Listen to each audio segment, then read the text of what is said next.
So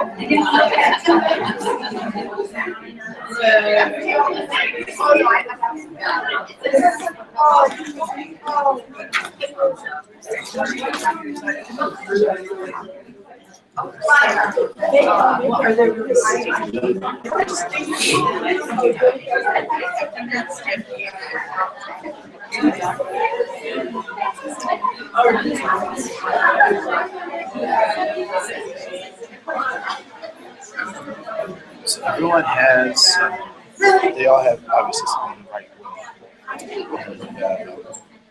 those students and you guys are using on the board just at the conclusion of your presentation. Is there something that people can give consideration to learn more? So then we'll have some other blank sheets. This doesn't do it.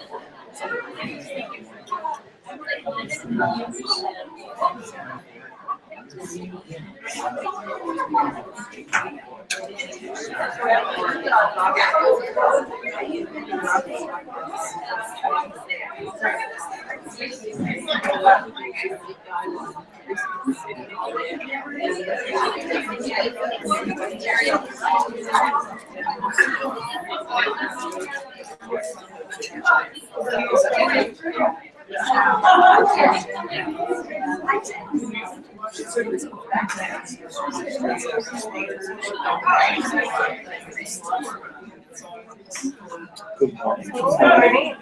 Welcome.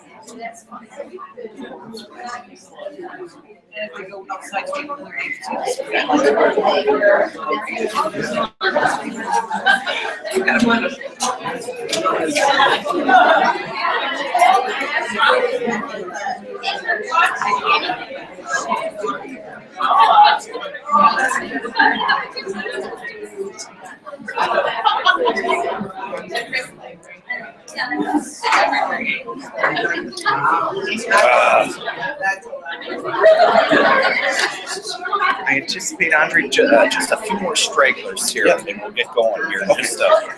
Just a few more minutes. Cool.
Just a reminder to get some coffee and water.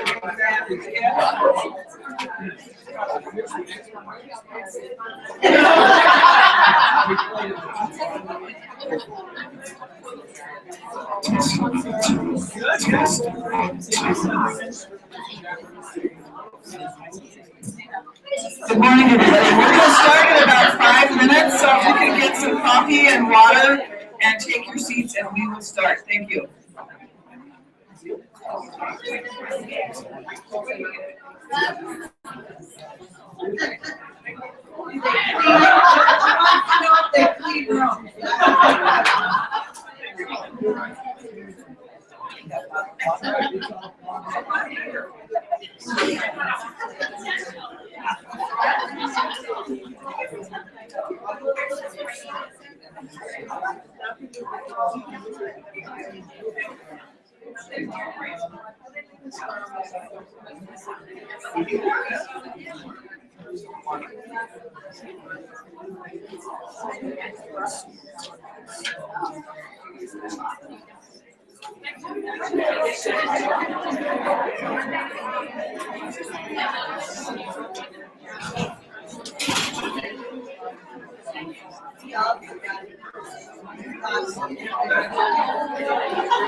I don't see the camera.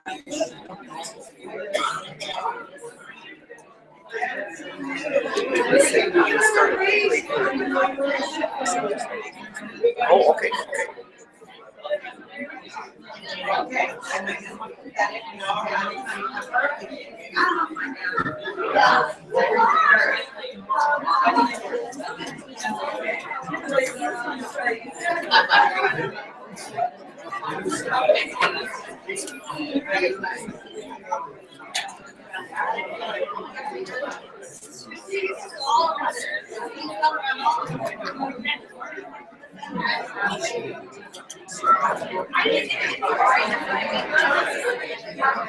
No, I didn't.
Good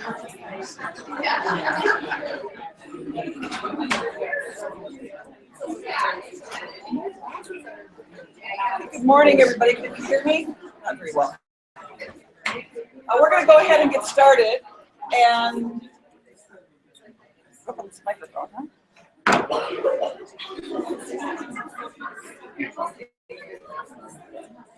Good morning, everybody. Welcome to our staff training day, and we're very excited to have a presenter with us this morning, Andre Cohen. Actually, he and I brushed elbows about 20 years ago. In a former life, he was a diversity officer for Anoka County. Previous to that, he was a teacher, a high school teacher, and he is now the owner of his own training company. And we are really delighted to have Andre with us. Andre Cohen is very entertaining, engaging, lively. You will not fall asleep. And so I'll just turn it over to, yeah, no pressure. So I will turn it over to Andre.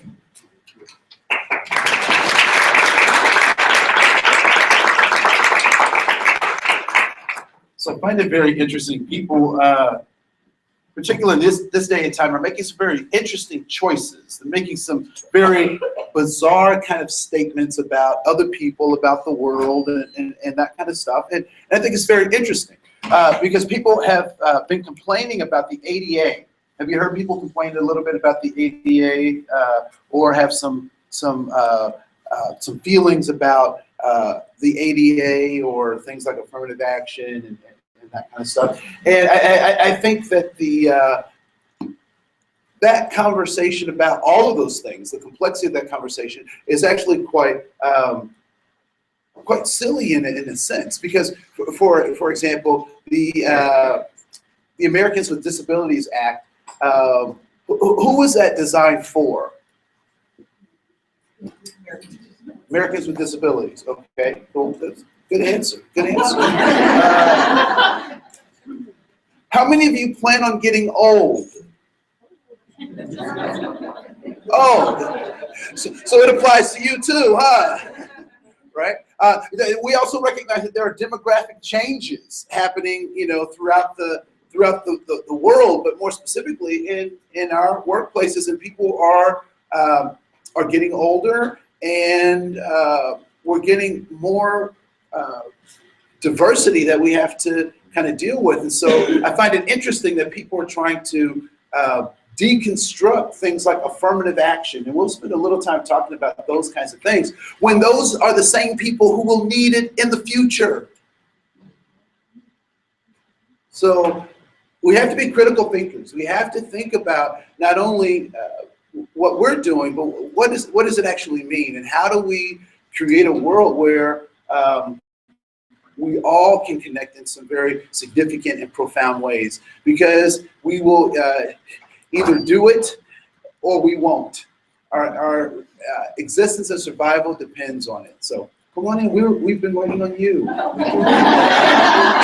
Now we can start.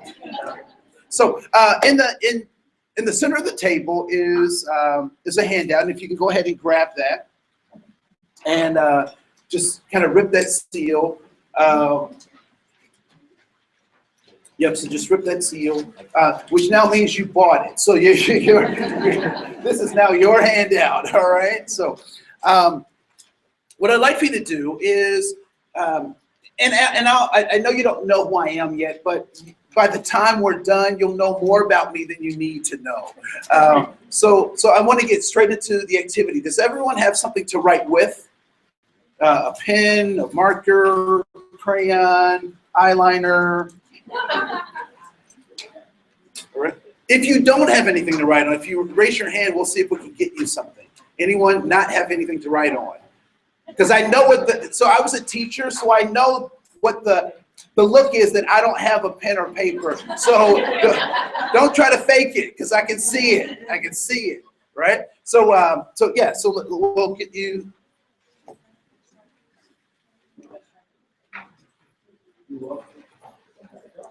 No, I know what that looks like. You can't fool me. All right. So what I want you to do is, if you notice at number 3 on your paper, there's a big circle, and then there are 1, 2, 3, 4, 5 little gray circles. What I'd like for you to do is, in those gray circles, I want you to write down one thing that is important to you or valuable to you in each one of those circles. So you'll have 5 things that are either of value to you or important to you. All right? They could be things like family, a significant other. It could be a vacation home. It could be a motorcycle. It could be a place like Bemidji. It could be a concept like justice or freedom.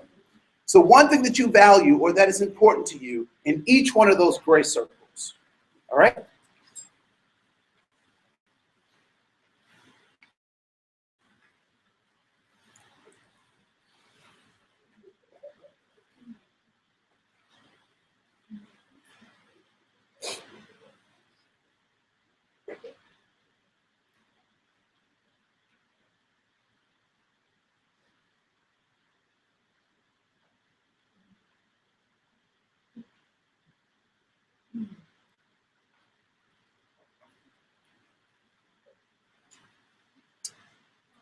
All right, it looks like most people have 4, if not all 5, and that's great. What I'd like to do next is I'd like to play a game. And the game is very simple. Come on in, come on in. What I'd like for you to do is I want you to find 2 people who either agree with what you have on your paper or they value something that is the same or similar to what you have on your paper. So if they like it and they say, oh, that's a really good idea, I want them to put their signature next to the thing that they agree with or that they like or that you share. All right? So you have 5 circles, which means if you get 2 people for each one of your circles, you should have a minimum of how many circles signed? You should have a minimum of 10 signatures. All right? So a minimum of 10 signatures, 2 for each of the things that you value. Is everyone clear about what I'm asking you? All right, great. You have 90 seconds to do it, starting now.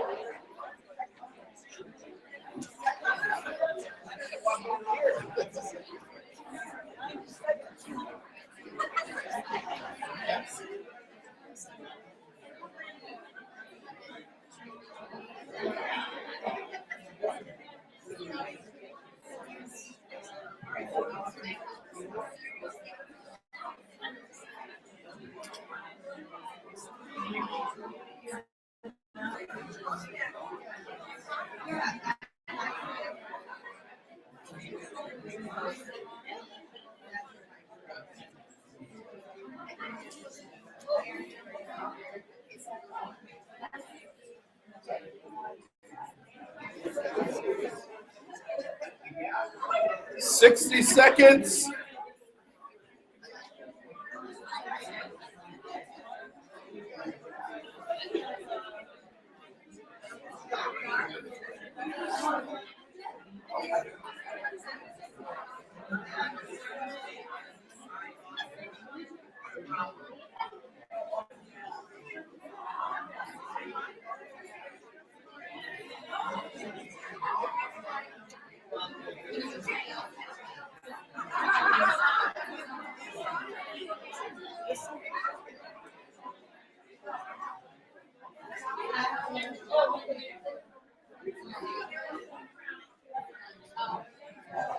All right, done.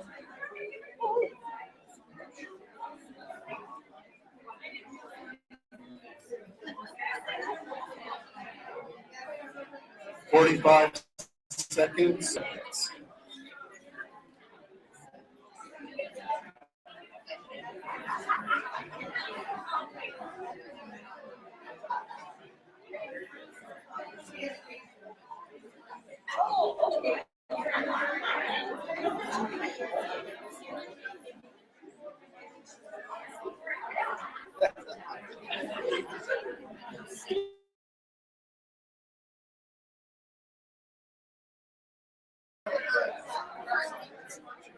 It's up here.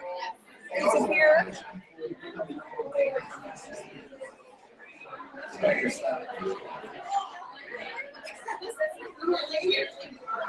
Always.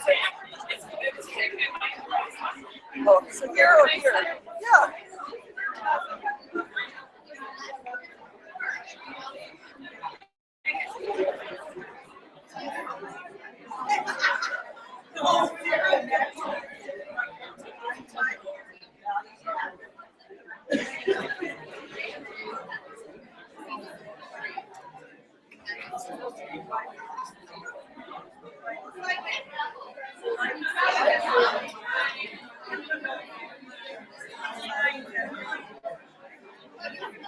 All right.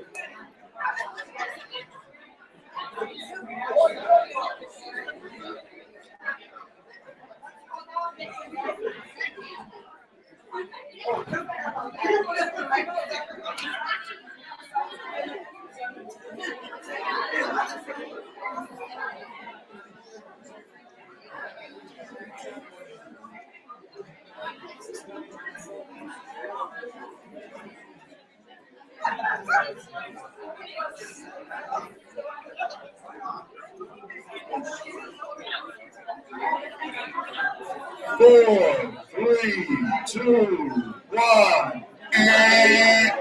Game over.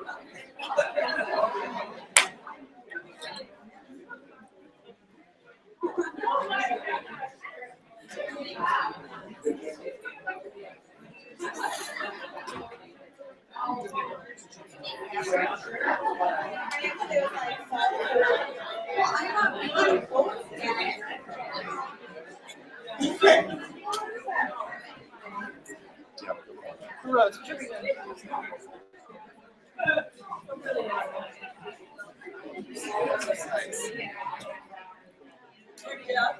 Wonderful, wonderful, wonderful. Wonderful, wonderful, wonderful.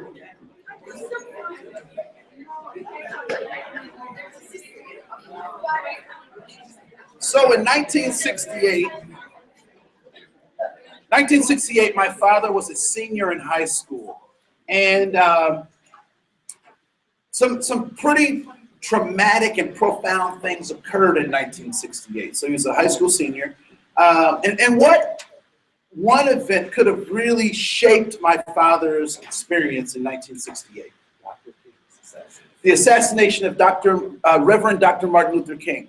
And my father was very impacted and affected by that. And he said to my grandfather, he said, Dad, he called my grandfather Pops. He said, Pops, I want to do something about the assassination of Reverend Dr. Martin Luther King. And my grandfather said, great, do it someplace else. Because my grandfather wasn't putting up with that revolutionary foolishness, as my grandfather would call it, right? And so my dad leaves, he goes off to college, and he joins a group called the Black Panthers. Now, I don't know what you know about Black Panthers or what you think you know about Black Panthers, but primarily they were a political party, a pack, if you will. And so they had a set of political stances and political things that they wanted to do. And one of those was to lift people out of poverty, and specifically Black people out of poverty. And so we have something that many of us have benefited from that came from, or that is the legacy of the Panther Party, which is the federal school lunch program.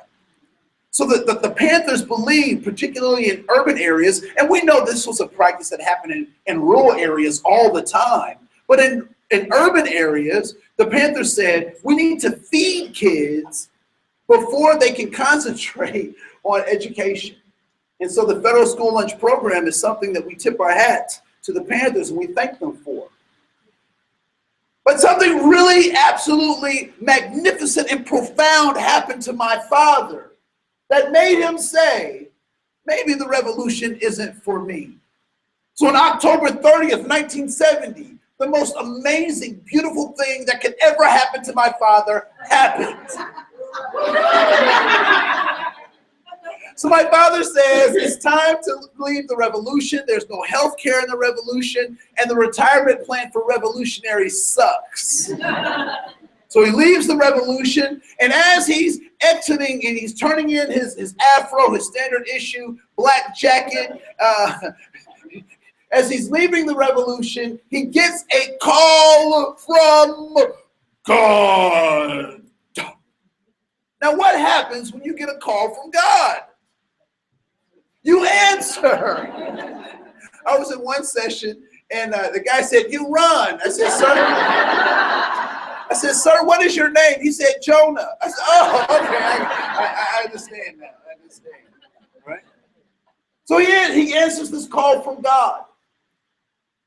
And so it may seem like I have a political position as we go through this workshop, and I want to tell you that I do. It's called the Constitution of the United States of America.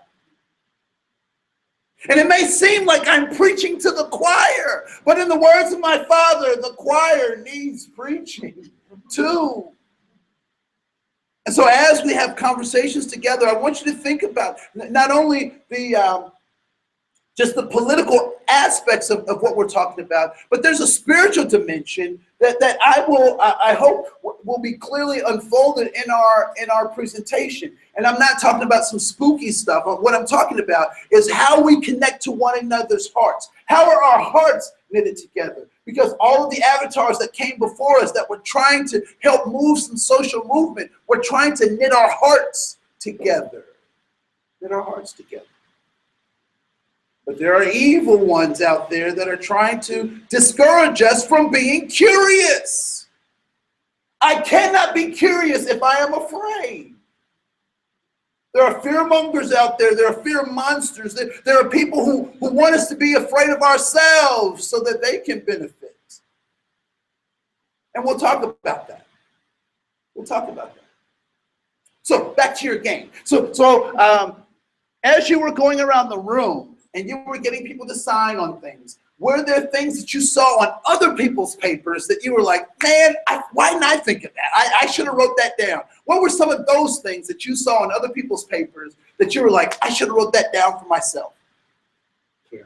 Caring. Social justice. Loyalty. Faith. Health. Freedom. How many folks, there was one more? Fishing.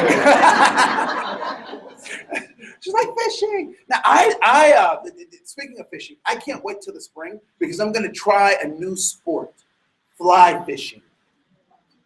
Where you take the thing and that just seems so cool to me. You know, you got to trick the fish into thinking it's, because so I grew up in Ohio, and we would go fishing, and this is how I thought people went fishing. So there were these things called pay lakes. Has anyone been to so somebody's laughing, so they know what I'm talking about, right? So pay lakes are these interesting things where it is like I would say like it's like a park where they've dug these deep trenches, and so you have these 100-foot long trenches between these little mounds, and they would stock these trenches with fish. And they wouldn't use trout. They wouldn't use salmon or walleye. It was catfish. And so as a kid, I would go, my granddad would be like, you want to go fishing? I'm like, yeah, granddad. And we go to this park, and we park on the mound and fish in these troughs. And I never really got fishing, you know. That didn't seem like fun. You know, it was like, shouldn't you just get a gun and just, they're right there. So, and I'll never forget one of the biggest prizes in one of these pay lakes was I saw a fish, and I was like, oh my God, it's the biggest fish I've ever seen. Now I'm 7, right? So it's the biggest, and my granddad is laughing, and he said, boys, go get a net if you're going to get that fish. And so my brother and I, we go get this fish, and the thing is like this big, literally, not even like a 7. I mean, when I was 7, it was this big, but as an adult, it was this big. And we were just so proud of ourselves. We caught that thing. And our parents were really smart too, because they were so proud of the fish that they were like, we can't cut this fish. We can't eat this fish. We have to freeze the fish. And so my brother and I were like, yeah, let's freeze it, right? So we froze the fish. So we captured the fish, we froze it, and every time we had a family gathering, we would bring out the fish. We would bring out the fish, and we were proud of the fish. And we were rolling it and wrapping it in newspaper, and then we take the newspaper off so we could show it to family and guests. And we thought they were just as impressed with the fish as we were until I got grown and figured out what the fish was. It was a carp. There's no way we were eating, we weren't getting, my parents weren't gonna eat, but they would eat catfish, but they wouldn't eat carp. Anyways, that's a cultural reference. You might not necessarily. Because anyway, let me keep going. So as you were going around the room, were there things that were difficult to find someone to sign on, or you actually didn't find someone to sign on? And what were some of those things? Yes. Be yourself. If being yourself is important to you or valuable to you, please raise your hand. If that concept is a valuable concept. All right, cool. What was another one that someone had difficulty finding someone to sign on, or they didn't? Empathy. Please raise your hand if empathy is of value to you, even if you didn't write it on your paper. All right, great. One more. School. If the education process, the building itself, is important to you, please raise your hand. All right, great. And I'm assuming that everyone who came on time was actually able to participate in, that was a joke, it was a little slide. So was everyone at least able to get one signature or two signatures on their paper? All right, great. So what do you think actually is the objective of this particular activity? Like why would I start with this activity? And what do you think the purpose is of this particular activity? Okay, so to engage you with each other. Yes, ma'am, I saw your hand. To look at commonality with other people. Yes. To think about what's important to you. Yes. To make us aware that we have a lot of shared values. How many people have been in a sensitivity training, cultural competence training, diversity training before? Please raise your hand. You are the people I have to heal. Because I don't know about you, but oftentimes I've gone to those trainings and I felt worse after the training than had I not gone at all. Right? Yeah.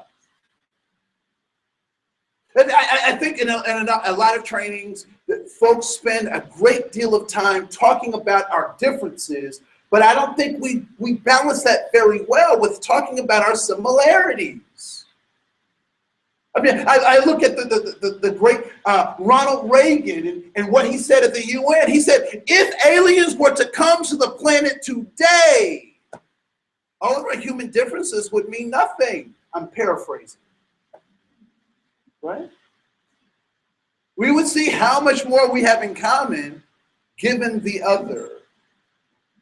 But unfortunately, we succumb to Seussism.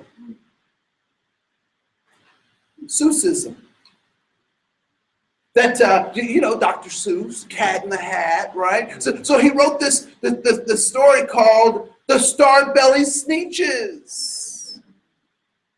Which Starbelly Sneetches is best on the beaches, right? And so in the story, people with stars were better than people without stars. Until the Onceler came and said, you know what? If you don't have stars, I can give you stars for a price. And so the people without stars, the Sneetches without stars got stars. And so then the Sneetches with stars said what? Well, we can't have stars if they got stars. And the Onceler said, you know what? I can take those stars off for a price. And so the Onceler took off the stars of the star-bellied sneeters who had stars and gave it to the star-bellied sneeters who didn't have stars. And then this kept going back and forth until they couldn't tell who had stars and who didn't have stars. And then the Onceler took all his money and left. Sometimes we get caught up because we don't see our commonalities and we spend too much time thinking about our differences, and other people run off with our wealth as we fight among ourselves. And so one of the things that I think is interesting is this question: how did you actually find people? Because I would make the assumption that your families did not grow up together, that your parents don't know your coworkers' parents necessarily. So how did you come to a place where you could have some commonality? How did you come to that place?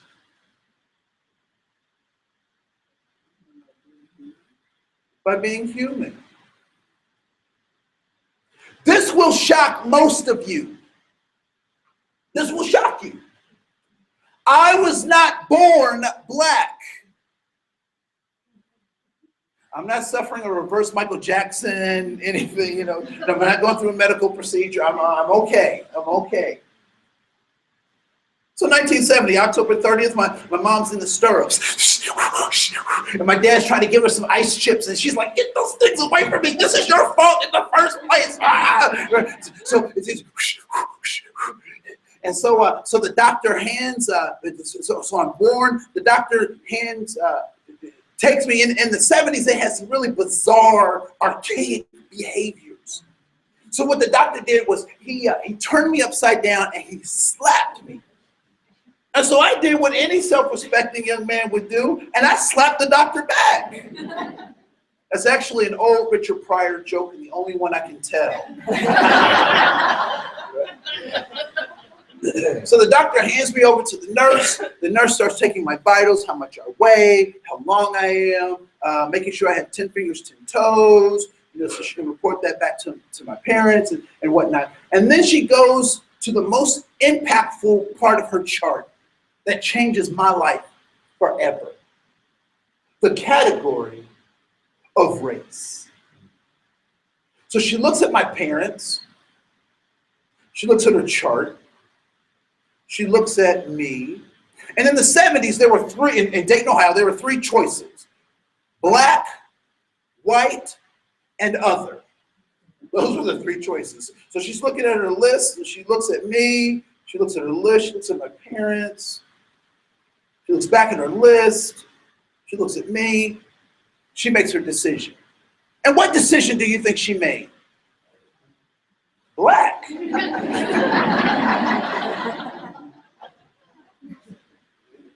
Now, as a fantasy, I play this little game in my mind. And the game is, in my mind, what would my life be like if she selected something different? What would it be like? But that's just conjecture. That's just fantasy, right? I'm living in a dream world if I just go down that line of questioning. But really, what impacted me when I thought about this procedure that she went under and going through her list and looking at that particular piece, I was here before she made a decision. So what was I before she made her decision? What were you before someone made a decision about you? You see, I was born human, but America made me black. And as long as I keep falling into the trap of what other people say about me, I will never find liberty. I'm not looking for freedom. I'm looking for liberty. And we'll talk about those concepts in just a bit. So as you were walking around the room, doing the absolutely incredible that you were able to see the commonalities that you have with other folks. At the same time, there are some differences that we have to pay attention to because those things are crucial. If you don't, because people will try to go to what they think is a safe place, which is actually an insidious place, a dangerous place to go, and they'll say, I don't see color. People are people to me. Liar. You do see color. That's why you wear what you wear. And even people who are so-called colorblind, they have a consciousness of why they need to put certain kinds of things together. So you do see them, particularly if you have sight. What I mean by that is that you can see differences, but that's not the problem. It's the value you associate with those differences. And so, yeah, no, you can see, you know, it would be foolish for me to see someone with a walker or in a wheelchair. I won't embarrass you or anything. It's just, but not acknowledge their wheelchair or their walker. That would be foolish of me, right? So we can see differences, but it's the values that we associate with those differences that make or break us. So I want to go to this slide really quick, because there is something that we have to talk about, which you know all too well as professionals. That the majority of your job is protecting this, the human soul. Now, I was a middle school teacher, so there are lots of different kinds of ways to talk about the human soul, but I had to do it in a real simple way for my middle schoolers and my high schoolers, because we couldn't go, you know, into, you know, all the methodology. So I just had to make it simple. So if this is oversimplified, I apologize. But it's a tool that I found has been useful with working with my students, right? So it's this idea that the human soul consists of two parts. It's the body and the spirit. And the human soul is the most valuable, non-renewable resource on the planet. The most valuable, non-renewable resource on the planet. Kingdoms have been made to capture the human soul. Corporations make logos or logos to make sure that you buy into their way of thinking, that you sell your soul. Facebook and the NSA want you to just give away. Oh, anyway. So the human soul is extremely important. And I get this model from watching my grandmother transition. And so we have this crazy cultural thing that we do called an open casket funeral. And so they stick my grandmother in this really pretty box. It's got pearl inlay, and if you look at it one way, it's one color. You look at it another way, it's another color. It's got golden eagle claws on each corner, you know. And so they stuff my grandmother in this box, and she's laying there.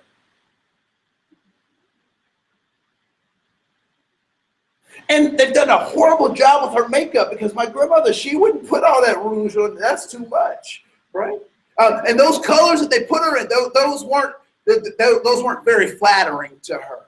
And that was not her best wig. I just want to say, right? And so my grandmother's laid out, and people are coming to talk to my grandmother, and some people put notes in with my grandmother. Some people whisper things to my grandmother, and you have that one creepy family member who wants to touch the body. Like, get away, leave grandma alone, right?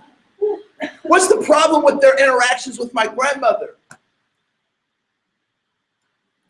She's not there. She can't interact because nobody's home. But later we would go to her house for what we called the repast dinner. And everyone would bring spaghetti. Just want to warn you, you should not eat everybody's spaghetti.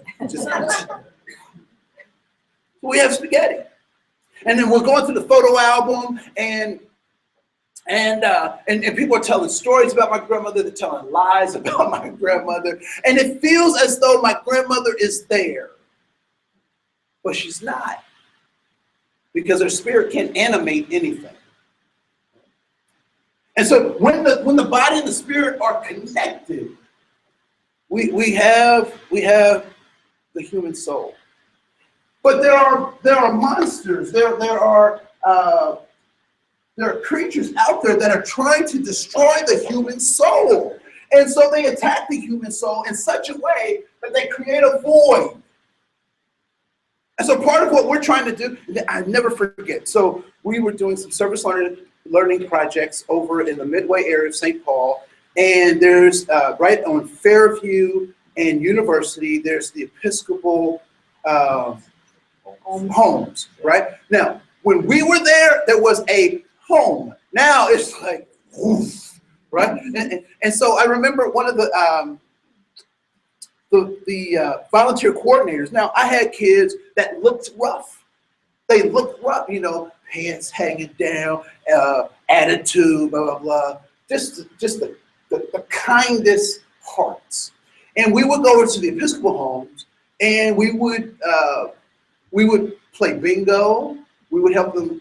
They had a bird cage, and so we'd sit with folks and talk about the birds, or maybe help them clean out the cage with the birds.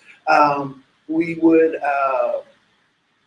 play games. And some of the students would encounter people who are suffering from dementia, right? And a lot of these kids are so disenfranchised from their extended families that they've never really interacted with an older adult. And that was part of the thing, right? So I wanted them to get out of themselves and not be so pitiful about their, I don't have the latest whatever, and I'm like, let's get outside of yourself, right? So we did the service learning stuff, and the kids really got a lot out of it. But this was the most profound thing that I heard from our volunteer coordinator at the Episcopal home. And she sat the kids down, and and again, they look rough, right? And just kind of streety and that kind of stuff. So she sat them down, and we're talking, and what kinds of things we do with the elders, and how do you run the bingo game, and all this kind of stuff. And she said this one thing, and it really stuck with me. And she said, what I want you to remember is to be nice to Miss Gladys, because she's never been 90 before.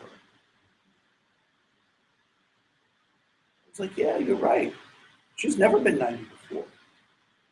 And then I started thinking, I was like, well, I've never been however old I was back then. And then I started thinking about my kids. I was like, well, they've never been 16 before. So we're all trying to figure out how to be human in the context in which we're in.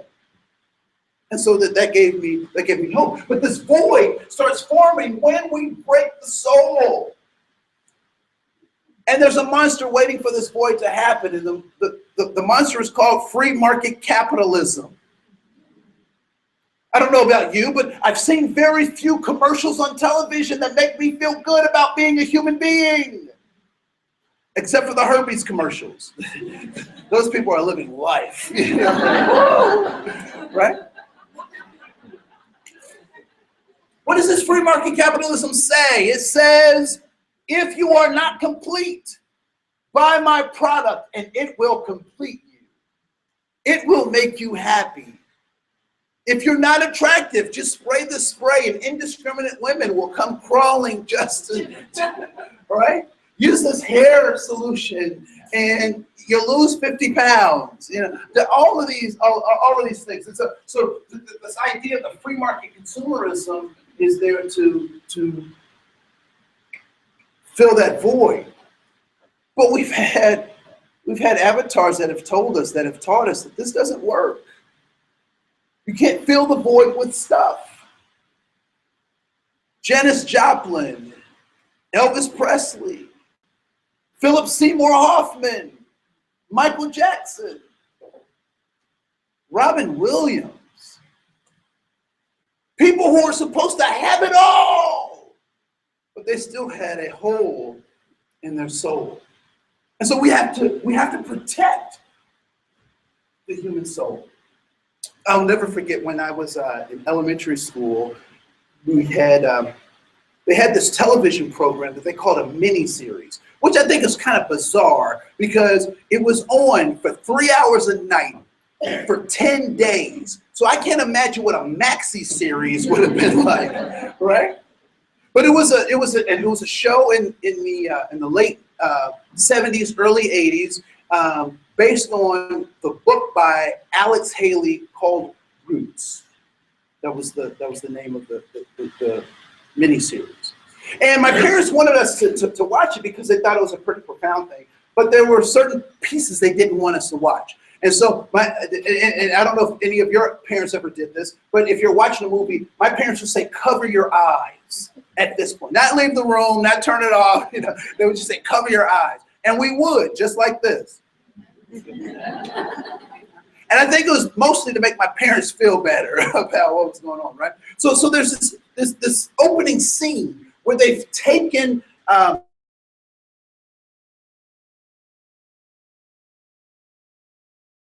him for the system of slavery. And so they have him, and the young boy is played by LeVar Burton. You guys know LeVar Burton? He's on Star Trek or the Reading Rainbow guy, right? Take a look, it's in a book, a Reading Rainbow, right? So he's the Reading Rainbow guy. And so they have him up in things like this. And so the conditioner says, "What is your name?" And he says proudly, "My name is Kunta Kinte." And the conditioner doesn't like that answer, so he hits him with this thing. And Kunta goes, "Ah!" He said, "Your name is Toby." So the conditioner draws back again and hits him. And he says, "What is your name?" And he says, "My name is Kunta Kinte." So the conditioner says, "No, your name is Toby." And so finally, LeVar Burton is at his last breath, and the conditioner's wore out and tired too. And he hits him one last time, and he says, and Kunta Kinte says, and he says, "What is your name?" And he says, "My name is Toby." What happened? What happened?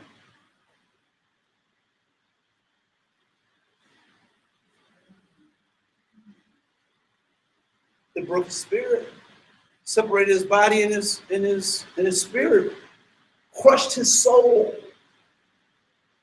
When the body and the spirit are separated, the body becomes a thing and the spirit becomes powerless. How is it that good men can go to those clubs and see women take their clothes off? How do they do that? Guess how they do it? They don't see those women as mothers, sisters, cousins, daughters. They see them as things. And what are those things called? What are they called? No, they're not called objects. What are they called? Strippers. These aren't human beings. These are strippers. They're things. So I get concerned when I hear these politicians talking about people as if they are things. Those Muslims.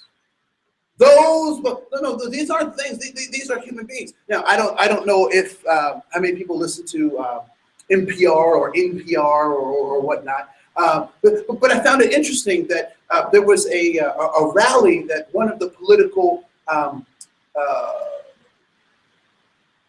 candidates for president was doing. And so he was talking about these people in a negative way. And one of those individuals he was talking about stands up. And then then security comes because she stands up, and they take her away. And I found it interesting to watch that whole dynamic flow, because they interviewed the woman afterwards and said, "Well, you know how these people are. Why would you even go to this rally?" She said, "Well, I had a ticket just like anybody else had a ticket." Right, and so she talks about her experience where this particular event was very anti or had an anti-Muslim slant. But as she's standing in line, people are having conversations with her and asking her questions. And as they're standing in line for this particular event, they recognize that they have a lot of things in common and that this person is actually a nice person. And then the person gets into the venue and the person sits down and there are people around that are very uncomfortable, and they start having conversations, and the people around her recognize that she's really a nice person. And she asked a very critical question of both groups. She said, "You know, how many of people like me how many Muslims have you met?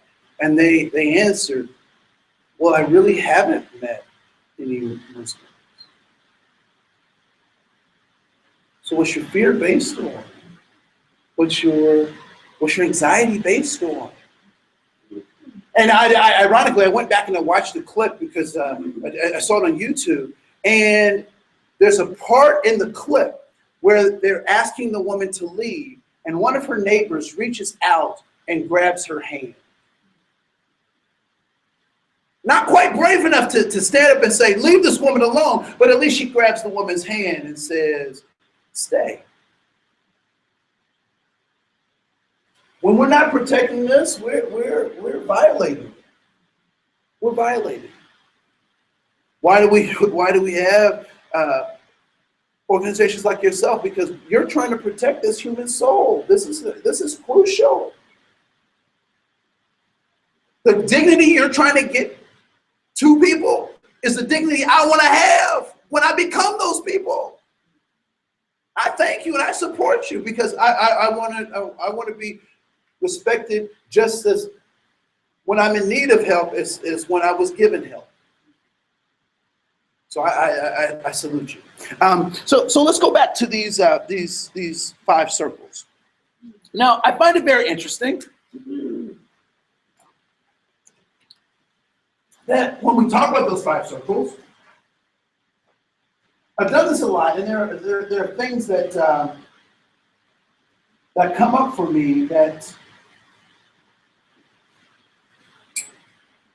I just think are interesting, right? So what did I ask you to do with those 5 circles? What did I ask you to do? Go around the room and see who matched up that similar. So before I ask you to go around the room to find similar things, what did I ask you to do? Write down 5 things that are important and valuable to whom? To you, right? So I'm gonna test out this hypothesis that I have. And so what I want you to do is raise your hand if this is true. And just 3 questions, just 3 questions. So the first question is, was there anything that you wrote down that would specifically show up on a human resource job application form associated with your race or ethnicity? So something specifically that would show up on an HR application form, human resource application form with your race or ethnicity? Yes, no? Please raise your hand if it's yes. Okay, cool. Nobody raised their hand. All right. Family. So family shows up on, that would be on an HR form. If the answer is yes, that's fine. Okay. So did you put something down on your 5 things that has something to do with your race? So you did not. Okay. But you did put family. Okay, cool. Please raise your hand if you had something that had something specifically to do with your gender or gender identity. Specifically, that might show up on census form. Anything? Okay, all right. This last one, what I want you to do is I want you to wave your hand in the air like you don't care if you can say yes. Is there anything there that would show up on an IRS tax audit that would talk about your economic status? Anything? Okay, 1, 2, 3, okay, 4, okay, great. Why do you think it is that the majority of us did not put anything about our race, the majority of us did not put anything about our gender or gender expression? And why do we not put the majority of us put our social economic status? Why do we write those things down as things that were valuable and important to us?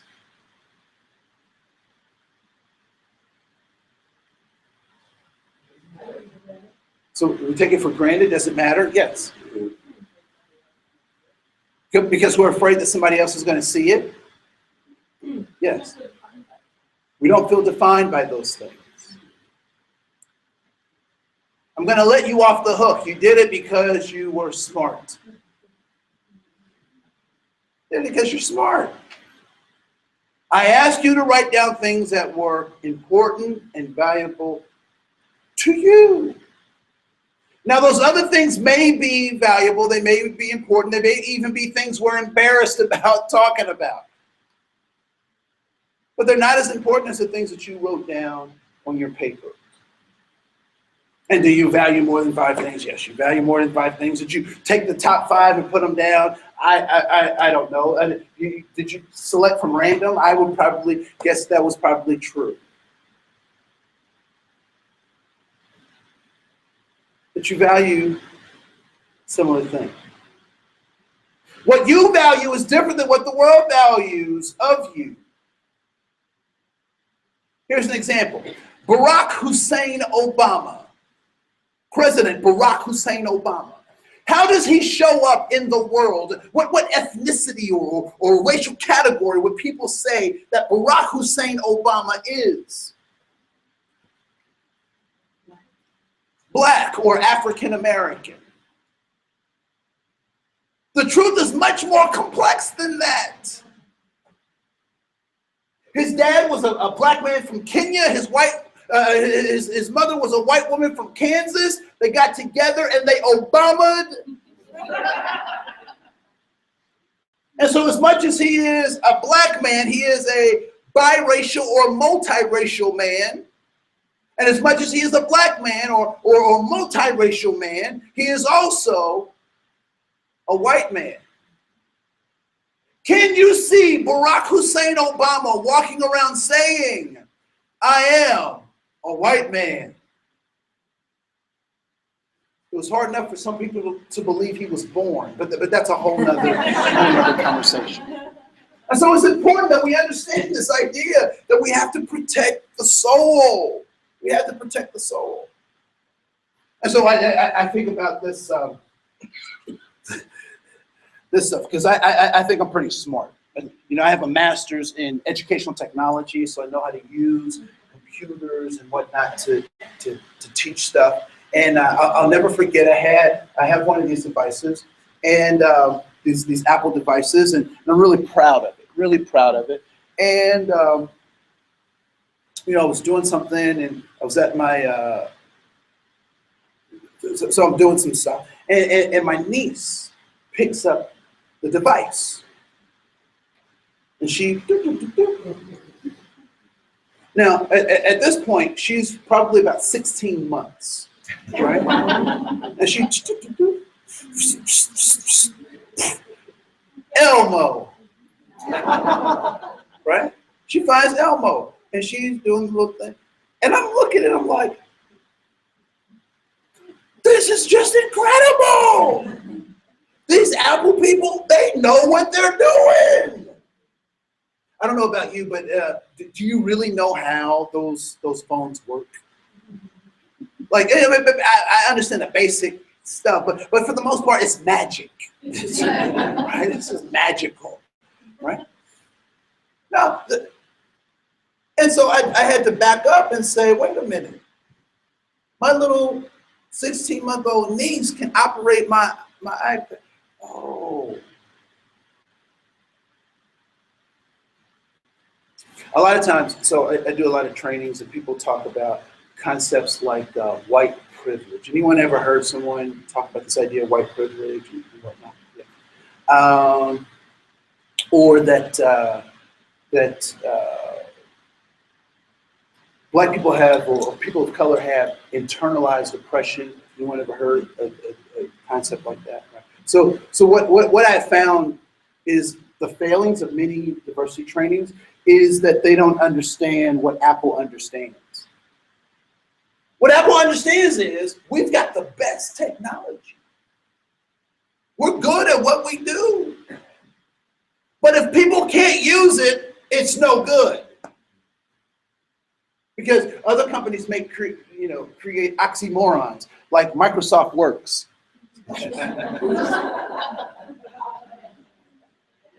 No, Microsoft is about programming. I mean, it's about gearheads. It's about people who know how to, you gotta. You get certifications just to use their stuff. Apple's like, here. There it is. And so when we talk about this idea of having these diversity conversations, they have to be elegant. The thing that, and I don't know if you've seen ballet dancers, right? And they're on their toes, or opera singers, or even graffiti artists, right? I mean, any kind of art, and a good artist makes it seem easy. There are two websites, two of my favorite websites. My favorite websites. The first is Pinterest. Because I'm like, oh, look at that. Oh, I can do that. I got that. Oh, let me do that. You know, all I need is some PVC pipe. Right? And then I'm looking at all the Pinterest stuff. Like, oh, I can do that. And my second favorite site, Pinterest fails. Where people try to do it because they make it seem so easy. And so part of our work in doing what we do, and we got to get some diversity elegance. We got to make this stuff easy, accessible. Take these really complex, difficult things and make them accessible to people. And we can only do that when we start understanding where people's hearts are. All right? So let me do this. Can you give me 5 minutes to go through a couple of principles, and then we'll take a break because it's really hot in here. Anybody else hot? Okay, cool. So we'll go through a couple of principles, and then we'll take a break. Just a quick break.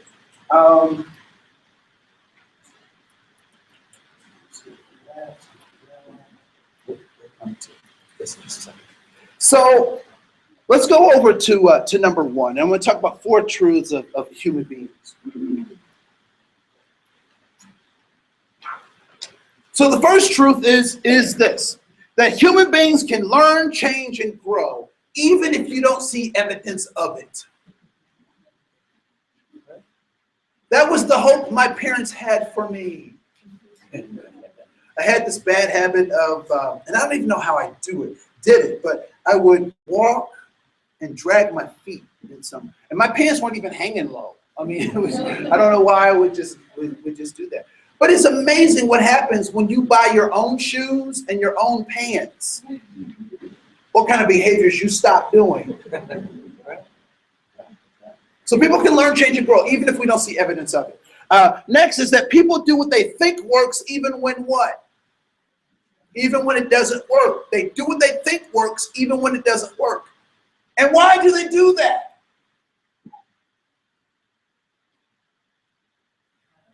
Because it happened. Have you seen small children fall out in stores, have fits, right?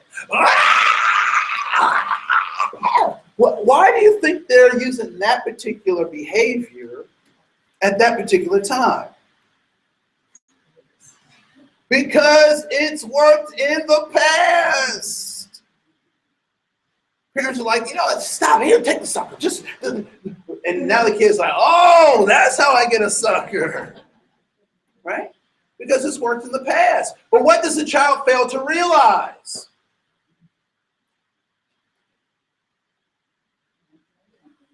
That moms learn something. What else?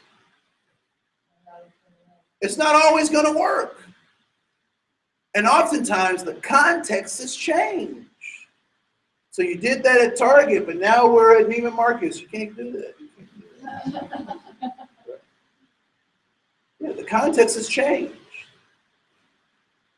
Mr. Adrian Peterson got caught up in this. Mr. Adrian Peterson got caught up in this because he was forced to take a year off of his job because he didn't necessarily understand this stuff. Right? And why did Mr. Adrian Peterson have to take off a year from his job? Child abuse. Child abuse. Now, Mr. Adrian Peterson seems like a compassionate individual, seems like an articulate individual, seems very very well and able to articulate his thoughts and feelings, and he actually told people why he did the thing that he did. And what did Mr. Adrian Peterson say was his rationalization for what folks might call child abuse, or when I was growing up, they would just call it a whooping. I'm not sure how you spell that, but they would just call it a whooping. And what was his rationalization for that? He said, that's how I was raised. And so he was just doing to his child what was done to him. But what did Mr. Adrian Peterson forget? But the context has changed. That's not how we do kids. Now we sit them in a stern timeout. Now you sit there and you think about that. This is hurting me more than it's hurting you. Right? We have all sorts of alternative ways to try to discipline our children. And Mr. Peterson didn't recognize that. Next is that all human behavior is goal-directed. We're all trying to get very similar things, and everything that we're doing is trying to direct us towards a particular goal. And I'll share that goal in just a second. And then lastly, an attitude is a response to a goal. And sometimes we get caught up in people's attitudes, and they take us away from the goal. And I'll never forget. So my parents went to old school. That's what they said all the time. We're old school. I said, where is old school? Where's your certificate from old school? Right? They would say old school. So as old people from the old school, there was one rule I knew in my house, that if I broke it, it was what the kids would say, on and popping. Right? So my dad would say, you know, I'd be playing my Atari 2600, Contra, level 47. My dad would say, Andrea, go take out the trash. Now, when he says that, I have a decision to make, because I know what I'm supposed to say, but I'm in the 2600. I'm on level 47. What I'm supposed to say is, yes, sir. But something happened. I don't know what happened. Something in my brain just didn't work. It was horrible. And this is what came out of my mouth. Dad, I'm busy. My dad did like that. No, you didn't.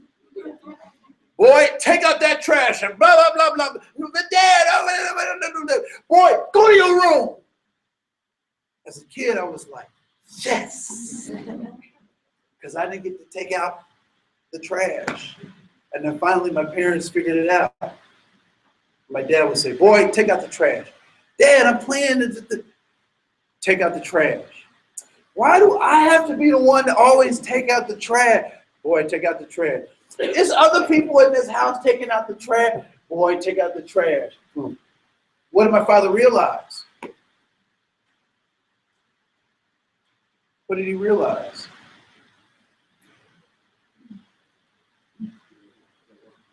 Yeah, the argument's not working. He had a goal in mind for my behavior. He was going to stay on the goal. And so it's so funny because I picked that up, and I did that with my students, and they would try to argue about assignments or stuff, and I would just keep repeating the same thing. So finally, they go, just shut up, I'll do it, okay? Right? No, because attitude is about goal orientation, and people will try to take you away from the goal with their attitude. And so what I know about people with an attitude is that you have an attitude when you have a bad attitude when you're not getting what you want. You have a good attitude when you are getting what you want. And so the easiest way to help somebody have a good attitude is to give them what they want. But what if what they want isn't feasible? It's not helpful. It's not good for them. Then what is my responsibility to them?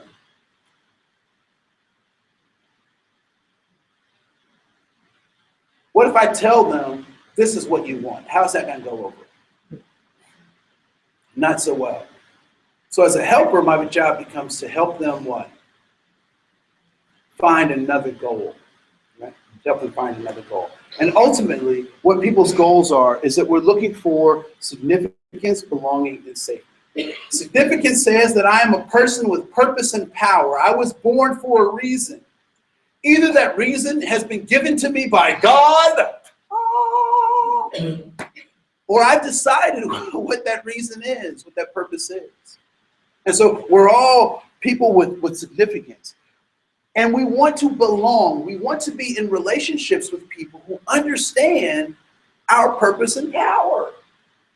We want to be in relationships with those people. And lastly, we want to be physically, mentally, emotionally, and spiritually safe to be in relationships with these people who understand our significance. And so we're all looking for significance, belonging, and safety. All right, so let's take a 7-minute break. We'll come right back with part 2, if you will. Thank you so much.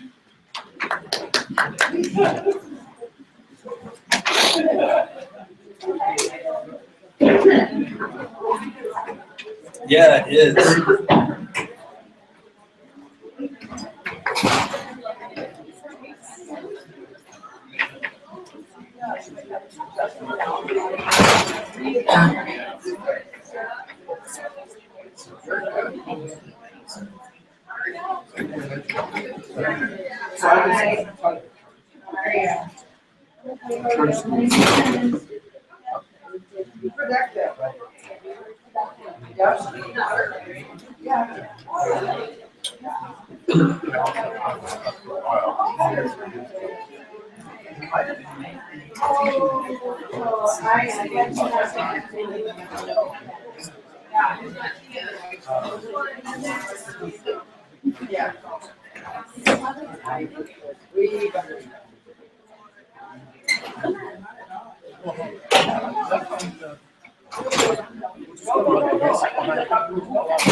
Well, I could do that.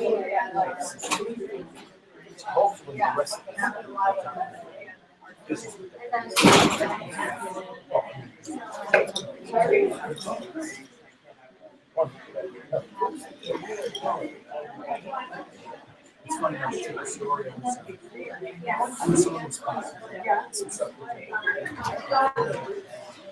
Would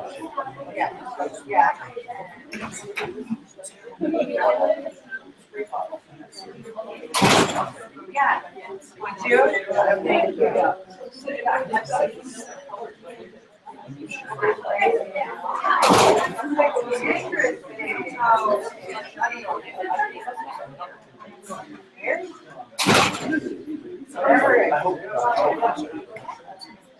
Hey, good morning. How are you?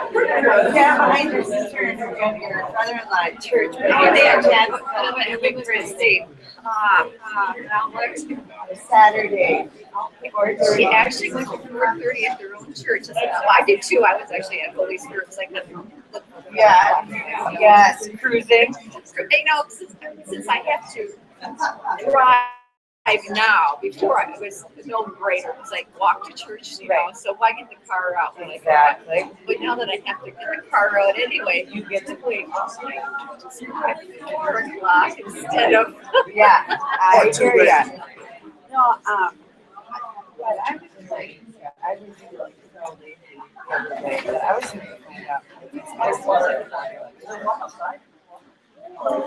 There's a Saturday here, but can you get in? Well, you can get in. I can get in. I think you could too. I think you just go and you say, you know. They're here for church. What time is it? Well, I couldn't find out if it was 4 or 5. I know it's not 4:30. So I ended up going to the university because I thought we're not going to. So then, even funnier, so I went to 4:30 and I left there at 5:30 and on my way home I thought, you know, I need to stop my sister Donna. And I just kind of had this moving. Sure enough, I got there, they let me in, and I was their present. See, I knew it. You knew you had your, Yeah. you were called to go find out what was happening with her. And she did just fine. And yeah. But I was really glad I went. She was so yeah. So, yes, When you find out what time it is here. I'll let you know.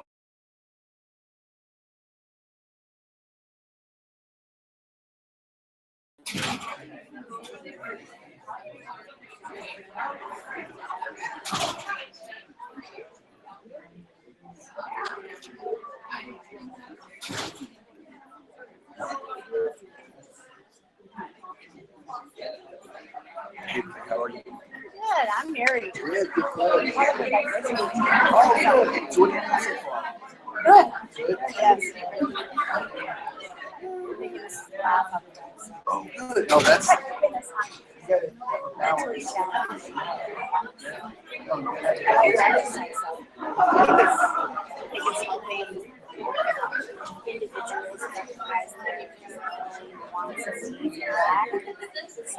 Well, I got one more.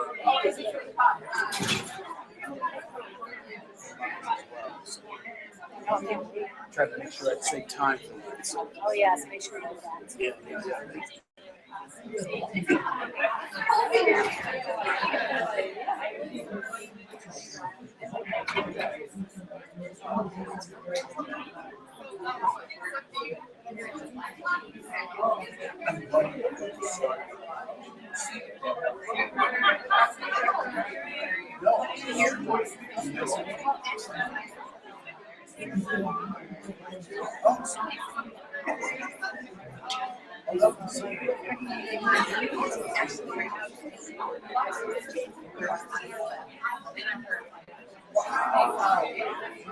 I just want to get a video, you know, like this.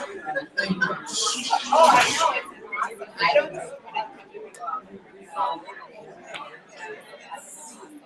You have all my contact information. You know, he's Duluth, yeah. So he's up to the summer of this.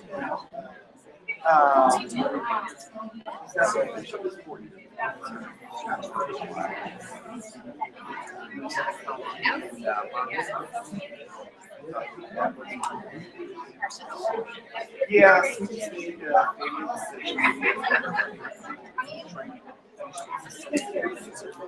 Great.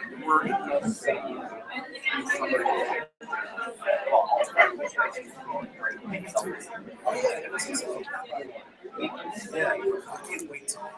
That's good. I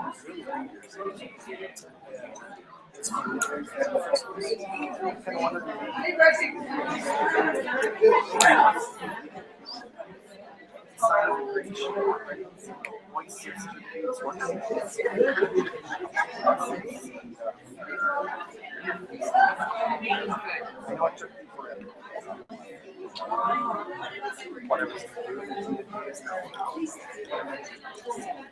You know, I think it's easy when you're in high school. Yeah, you're only 3 months straight track. Realize when you really look back to the speed and learning curve. You know, they don't normalize that, but.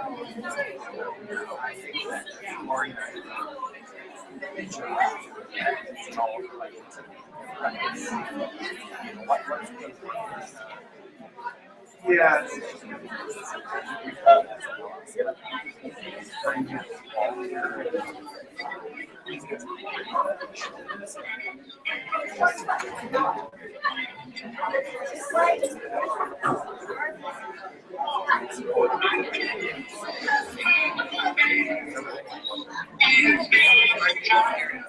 Oh gosh.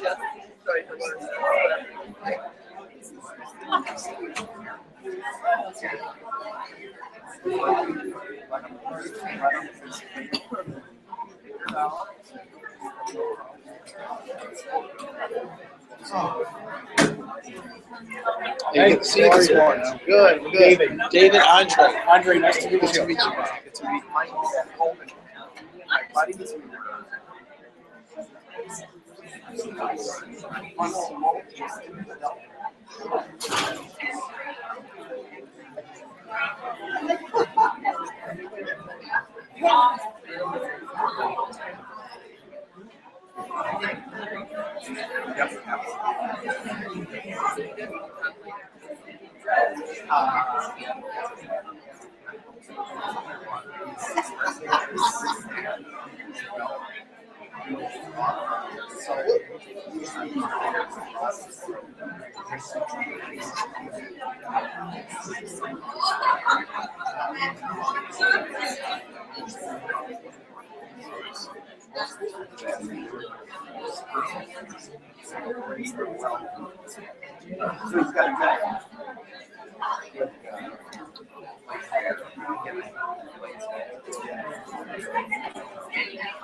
If you can hear my voice, clap once. If you can hear my voice, clap twice.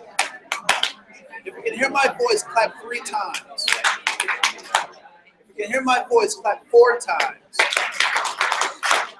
If you can hear my voice, clap 5 times. Good job, good job. Testing, testing, testing. All right. Any thoughts about, I gave you a lot of stuff. Any thoughts that you're having at the break? Any conversations that you think could be helpful for the whole?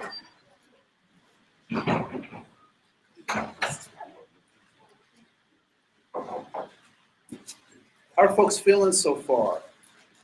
Feeling good? Okay. Good. Yeah.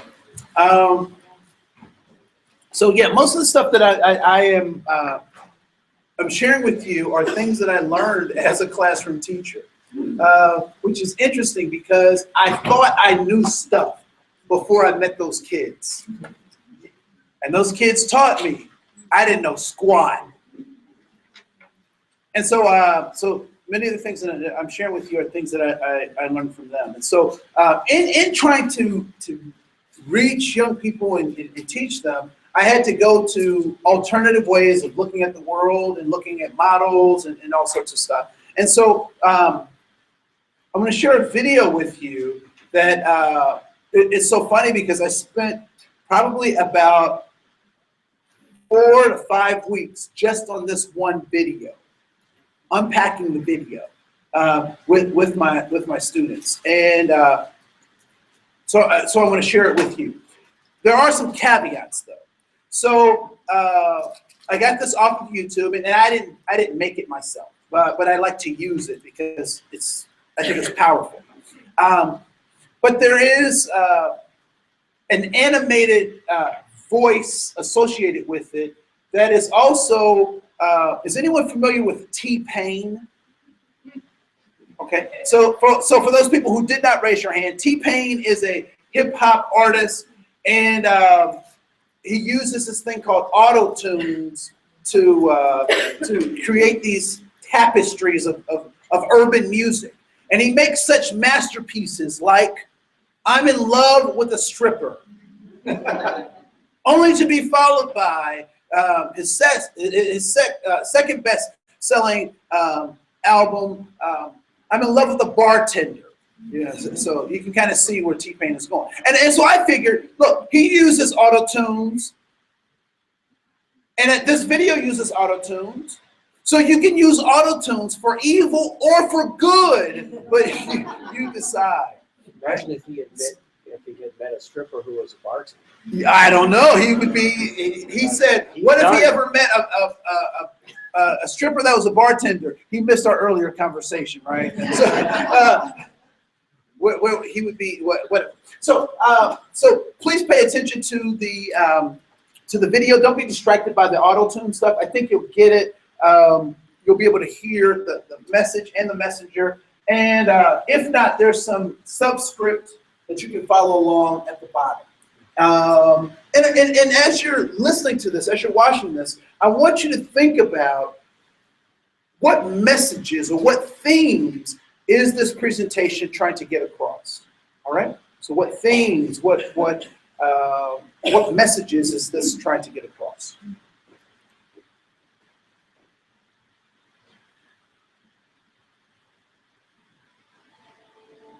Let us rise up tonight with a greater readiness. Let us stand with a greater determination. You turned off, sorry. Oh, I know. Oh. So I have to start over. Let us rise up tonight with a greater readiness. Let us stand with a greater determination. Let us move on in these powerful days, these days of challenge, to make America what it ought to be. We've got some difficult days ahead, but it's not nothing with me now, because I've been to mountain top. I've looked over, I've seen the promised land. I may not get there with you, but I want you to know tonight, I've seen the people will get to the promised land. I'm not wrong about anything, I'm not feeling anything. I know I've seen the glory of God. 1960, students all over the South started sitting in my town. I knew that if they were sitting in, they were really standing up for the best in the American creed. Taking the whole nation back to those street rounds of democracy, which were guaranteed by the founding fathers, and the Declaration of Independence and the Constitution. We've got some difficult days ahead, but it's not matter with me now, because I've been to mountain top, and I've looked over, and I've seen the promised land.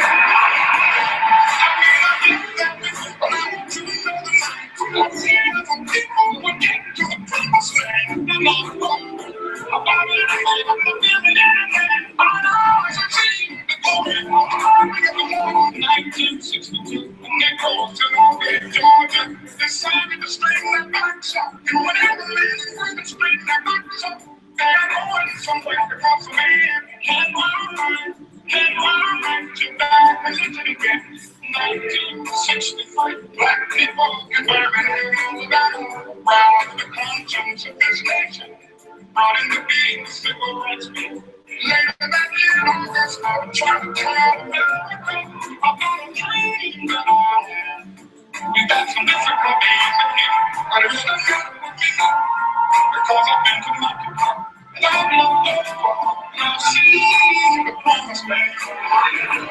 I may not get there with you, but I want you to know tonight, I've seen the people will get to the promised land. And we got some difficult days ahead, but it's not matter with me now, because I've been to mountain top. I've looked over, and I've seen the promised land. I may not get there with you, but I want you to know tonight, I've seen the people will get to the promised land. I'm not worried about anything, I'm not fearing anything. My eyes have seen the glory of the coming of the Lord.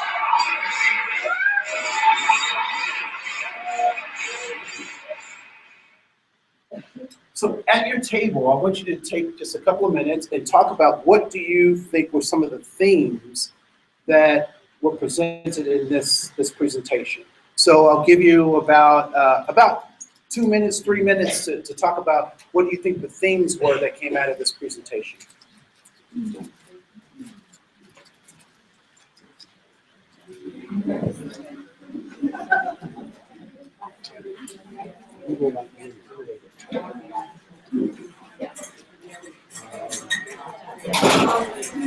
Right.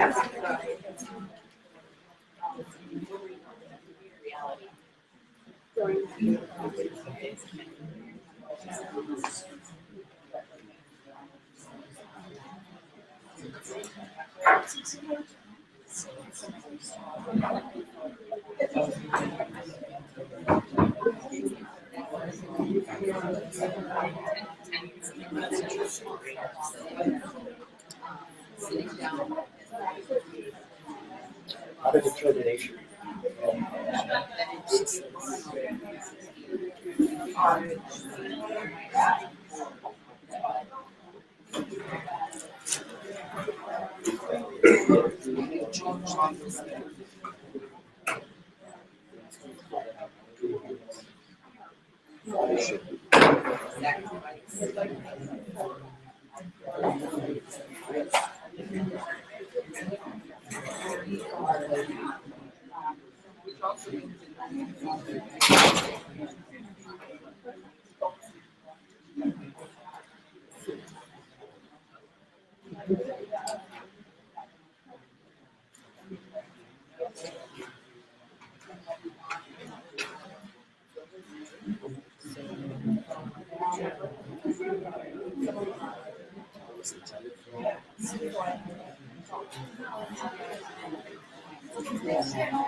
4, 3, 2, 1.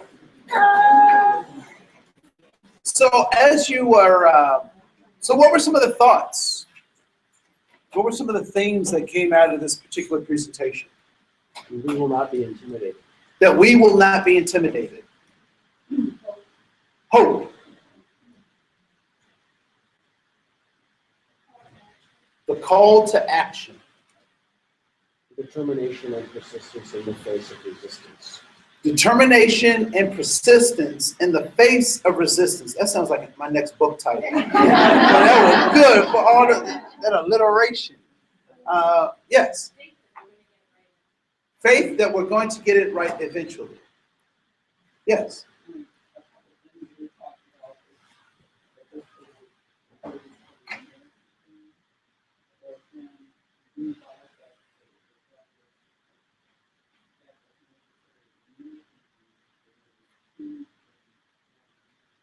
So we talked about the American, she said that they talked at their table about the difference between the American dream and King's dream for America. And I'm not covering, I was trying to cover the mic so it accentuated a little. So, so the difference between King's dream for America and the American dream. That's another book title. All right, other folks. Yes. People would have to put themselves physically in harm's way with the flag of God. They had to okay, going to jail. And most of these people were lives. Uh-huh. And they had to put them physically have a presence. They had to physically, and you know what? They probably would have interrupted a race. Those people might have even disrupted a fair or something. They might stop people from getting lattes. Interesting. So some of the things that really stick out for me is the imagery, the word pictures that Dr. King is painting. Because he says some very interesting things given the fact that he's a reverend. He says things like mountaintop. He says things like promised land. Well, why would the good reverend say those kinds of things?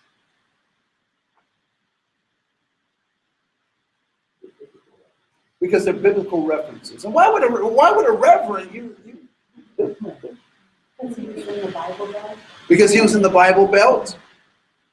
And why would a reverend?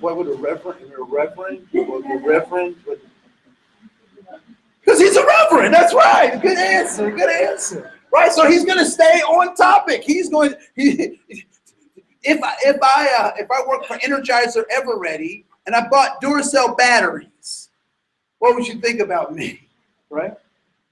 Yeah. Right. So he's going to stay on brand. Now, here's a question for you.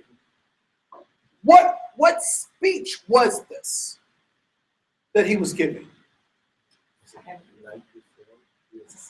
Yeah, so you give me great context. What's the speech? So I have a dream. Okay, so here's the thing. Please raise your hand if you believe in justice. All right? Please raise your hand if you believe in freedom. Please raise your hand if you believe in liberty. All right, good. I will tell you that the people who don't believe in those things have lots of weapons in their quiver. The quiver is the thing that holds arrows. They have lots of weapons. Unfortunately, there are good people like us who don't have a lot of weapons, or at least we don't think we have a lot of weapons. If you think of all the speeches that Dr. King gave and you can only come up with the title of one, you need more weapons in your quiver. More weapons. So this was, in fact, and as you were explaining, his last speech. So he gives the speech the night before he's assassinated. He catches a bullet in the neck at the Lorraine Motel in Memphis. This is his last speech. It's called the mountaintop speech. And I find it very interesting because he says bizarre things in this speech, given the historical outcome of what happened. He says, I might not make it, but here's the funny thing. He knew he wasn't going to make it. So he had this practice that he would do with Coretta Scott, his wife. And he would send Coretta Scott or bring Coretta Scott flowers, fresh flowers. But on his way to Memphis, he did something very strange. He sent Coretta Scott plastic flowers. Now, being a fine, dignified Southern woman as she was appalled by these flowers. So she called Martin and she said, Martin, what's going on? Why are you sending me these plastic flowers? He said, baby, I don't feel good about this one. And being a good wife, what does she do?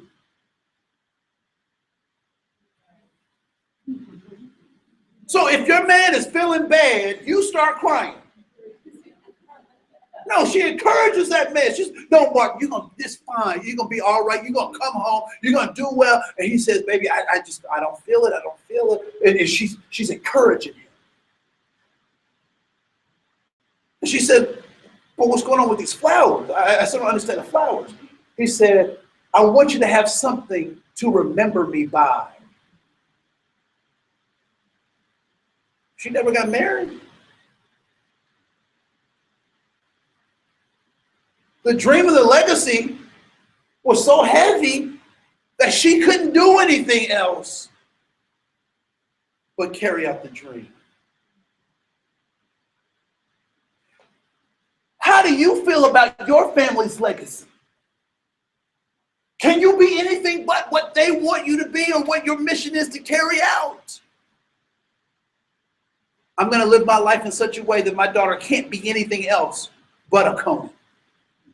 She can't be anything else but loving and kind and stand up for other folks. That's the kind of parent I want to be. That she can't do anything else but be who I was. So Dr. King gives this speech. He's not supposed to be there. He gives a speech and he says these bizarre, strange things. I won't make it, but we will. And then he makes these strange parallels to Charlton Heston's The Ten Commandments. You know, Charlton Heston comes on the TNT every April. Let my people go out of my cold dead hand. No, that's his NRA speech. I get those things. Right? Yeah. So he's making these comparisons. And the interesting thing is, the comparison that he's making with biblical references, because he is a reverend, actually parallels his own life. Because Charlton Heston in the Ten Commandments does not make it into the promised land. But in my mind, if Charlton Heston had a part 2 to the movie, it might look like this, right? So he doesn't make it into the promised land. But what was the actor that was with the Rat Pack that wasn't as successful as the rest of them? Joy Bishop. Joy Bishop? No, it was one more. No, I guess it was Joy Bishop then. Because Henry Silva. it's one. Richard Conte. My man. No, the little black one. The little black Sammy Davis Jr. No, I'm just teasing. Just no. So part two of the movie is no the dude's name is gonna come to me. Peter Lawford. Peter Lawford, that's the one. Peter Lawford, right? Because Peter thought he was the bomb, and he wasn't, right? I mean, some of you are too old to even know what I'm talking about. I mean, too young to know what I'm talking about. Right? No, Peter Lawford. So I imagine the movie part two is featuring Peter Lawford, right? So Peter Lawford is hanging out, and he's got Sammy Davis Jr. on the side, and they're playing Joshua and Caleb. Right? And so Joshua and Caleb are down with Moses' people, and Moses' people are complaining and just all sorts of stuff. And they get fed up. So Peter Lawford said, "Come on, Sammy!" And so they come on up to the rock that Simba stands on. So they stand on the Simba rock, and they said, "Don't go to that. No, don't go to North Minneapolis." I mean, anyway, that was it. You got it? It's the same thing, isn't it? It's the same thing. Okay. All right. So they stand on the rock. So you got to get I got fast jokes like Robin Williams. Not Robin Harris, but because he would have different kinds of jokes. But Robin Williams. So anyway, so they stand on the rock and they say this thing. So Joshua and Caleb say this, and then they drop the mic. And they say, "People, Moses is dead. And they walk off. Why was it important for them to make that announcement that everybody knew?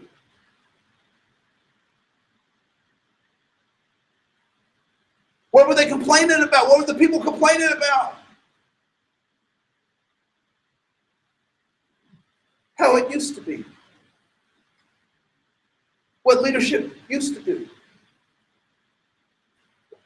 I want to tell you, and I mean this with the utmost respect, Dr. King is dead. Gandhi, dead. Mother Teresa, dead. Crazy Horse, dead. Nelson Mandela, dead. Are they coming back to complete their jobs? I don't have time to wait. But Dr. King said something that's interesting. He said, I might not make it, but what? We will. Did he say black people will make it? Did he say white people will make it? Did he say Asians will make it? Did he say Native Americans will make it? No, he said, we as a people will make it. I'm going to tell you something that is, hopefully I've already said some things that are shocking, but this will shock you just as much as these other things. That other people's liberty is hiding behind your embarrassment.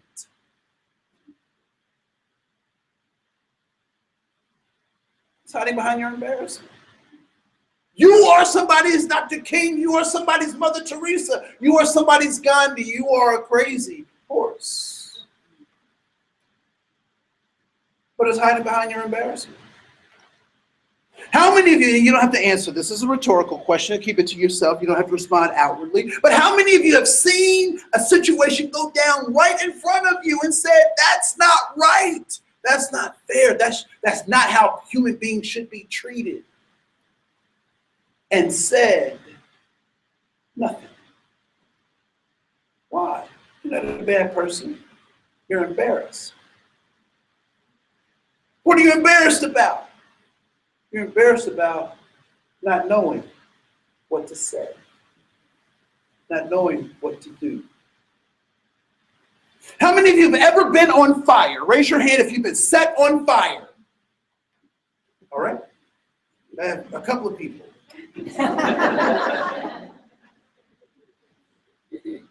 For the rest of us who've not had to experience that firsthand, many of us know what to do if that happens. What are you supposed to do? Wait. How do you know that? You were taught. You practiced. There were cartoons. You talked about it. So you know what to do in a situation that most of us have never been in, but you know what to do. Embarrassment keeps us from talking. The other thing that keeps us from standing up for our rights or for other people's rights is also the feeling that we have that we're inadequate. I don't know what.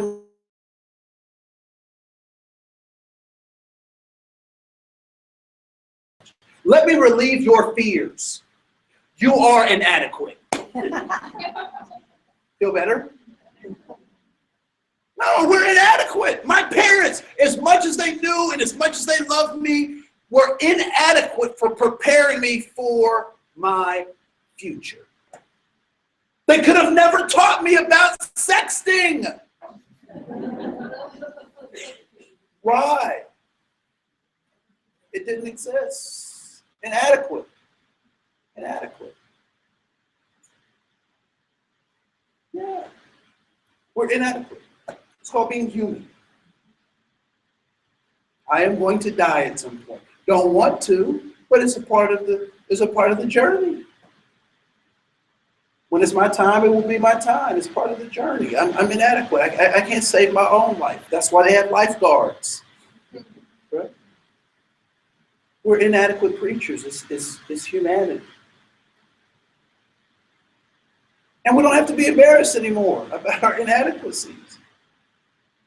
We don't have to be embarrassed. So, because when we operate from that place of embarrassment, we keep other people locked up. Keep them locked up. So I'm at the dollar store, and I love the dollar store. Love it, because I can afford everything in it. I go to Macy's, and I need a therapy session. I saw some either long shorts or short pants. They were like $300, and they did not come with an app. With that much money, they need to. At any rate, so I'm at the dollar store, and I'm standing there, and there's a couple with me with a baby that is in one of these things called an umbrella stroller. I don't know if you've seen this, but they fold up, and they call them an umbrella stroller because they can fold up like an umbrella. I was like, oh, that's brilliant, right? So they're standing there, and the young lady has on pajama pants. She's got on house shoes and a silk wrap. And the young man that she's with, his underwear start here, but his pants start here, right? And he's got one of these T-shirts that has the shoulders out and whatnot. He's got a hat cocked to the other side, right? So they're standing there, and the young lady pulls out an apple juice. While she's pulling out this apple juice out of her basket, the young man, his attention is caught by something shiny. So he's over here looking at something shiny. She pulls out the apple juice and gives it to the cashier. While he's still looking at this thing, she pulls out their EBT card. Is anyone familiar with EBT card, electronic benefits card, SNAP card, right? So she's in mid-swipe. The dude drops the thing and he looks and he says, "You stupid bird," and he's cussing her out, right? And he's like, "You bird, how the bird are you going to use that card when I got money right here, you stupid bird?" And he's doing all this stuff. Now the store is crowded with people, and we all do the same thing at the same time. We say, "How much is this thing at the dollar store? How much is this?" Right? What are we also saying to ourselves? None of my business. Unfortunately, I have this little voice. And the voice says, "Say something." I'm like, "Are you crazy? You see this situation?" So instead of just refusing the voice, I make a deal with the voice. I said, "Voice, if they're still going through their thing, after I'm done doing my thing, I'll go say something." So I'm sliding the car real slow, so slow it's not even picking up. And the lady is like, what's wrong with you?" And I'm like, So I take my time, I get my stuff, and so I'm headed out the door, and I see him right outside the store, and he's still going off on me. You stupid! And you can just see, his aura is just like gigantic, and just all this hate, anger, and he's just spewing it on this woman. And something that struck me when I'm watching this, and it hurt me. How is she responding to this dude? She's not. What does that say to me? This is not the first time. And so I'm looking and I'm like, Now, I don't know about you, but I've never been in a situation like this before. And I'm not practiced. I haven't stopped, dropped, and rolled for this one, right? So I'm ill prepared for this. But the voice says, say something. And I said, okay, voice, I'm going to say something. So I start walking towards this couple, and he takes a phone call. Yeah, but and I'm like, oh, voice can't say anything. He's on the phone. But if he gets off the phone before I get to my car, I'll say something. And lo and behold, he gets off the phone before I get to my car. So now they just entered the grocery store. So I follow them into the grocery store. I have more sense than to walk up behind somebody I don't know and tap them on the shoulder and say, I want to talk to you. So I walk around the aisle and I meet them face to face. Now, I will tell you that the voice was very encouraging before I was standing in front of this dude. So now that I'm here, the voice is giving me nothing. So now I'm stalling for the voice to like kick in. And I'm thinking to myself, what do I say? What do I say? I'm trying to think about. So I said to the dude, I said, sir, can I talk to you for a second? About what? I was like, it's all good. So I tucked my ears down, put my tail between my legs. I want to show that I'm non-threatening, So I said, sir, can you just take a step over here to the left?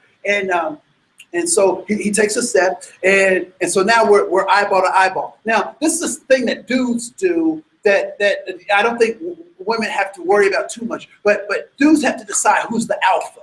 And we do it like in a split second. It's a matter of too much eye contact, not enough eye contact, a little bow of the chest, so we do all this stuff in a split second. So we determine who's alpha, and I submit to him as being alpha. You can be alpha, right? And so we're standing there. Now, we have created this private space in this public arena just in case I need help. So we're standing there. And so I said, so I'm standing to the man, and I'm like, and I'm waiting. I'm like, voice saying, you better kick in. We got to do this. And the voice says, I got you. The voice says, open your mouth. And I'm like, yes, I am so excited because the voice is going to say something. Like, yes. So I open my mouth, and this is what comes out.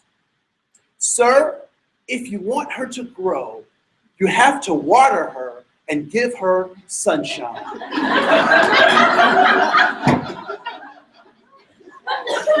was like, what? So I repeated it, not for him, but for me. I said, sir, if you want her to grow, you have to water her and give her sunshine. Do you know what I mean?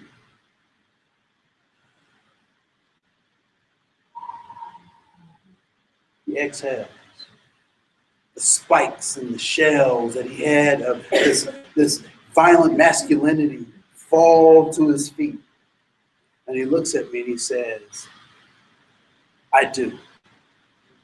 I said, great, have a great day, I'm out of here. I did my assignment, right? And it took me a long time to figure out why I was compelled, why the voice was so determined to have me speak. Because I had fears. Now, I wasn't afraid to fight because I can get down. And the funny thing is, if you fight like that, people won't punch you. They're like, what is going on, right? No, so I wasn't afraid to fight. I was afraid that if I said the wrong thing, that she's going to catch it when she gets home, if he waits that long. So I'm like, please let me say the right thing. Let me not cause harm. Let me say the right thing. So I thought I was doing it for her. And then I thought I was doing it for the guy, because he needs to know you can't talk to women like that. What's wrong with you, man? You better show your manhood in a different kind of way. I thought I was doing it for him. I wasn't doing it for him. And I wasn't doing it for her. I was doing it for that child. See, a lot of times as helpers, we get confused about what we're doing. And we think that we're helping the person in front of us. But we're helping much more than that. We're helping everybody that they are associated with. Everybody they have responsibility to, responsibility for. We're helping them. I think about the sacrifices my grandfather made. Proud man, proud man. His name, they named him when he was a baby. His name was J.W. I'm not sure why they chose initials to name him, but it was in the South and that was a common occurrence. Later, they changed his name to John Wesley, and black people liked John Wesley. That's why they were Methodists, because black people liked John Wesley because he was a Methodist and he was an abolitionist. And so everybody in my family is either John or Wesley or some kind of combination of Wesley because of the great abolitionist, John Wesley, who was a Methodist. Proud man. John Wesley, John. But for some reason in Memphis, Tennessee, John was too exotic for people to be able to say. So they called my grandfather George. They called my grandfather Boy. They called him other names that I don't want to say in this particular thing. But they called him that thing. And guess how my grandfather responded? He didn't. Do you know why my grandfather didn't respond? Because he wanted my father to be born. And because my father was born, I now can speak for my grandfather. What we don't realize is sometimes the people that we're working with and working for represent a legacy of folks.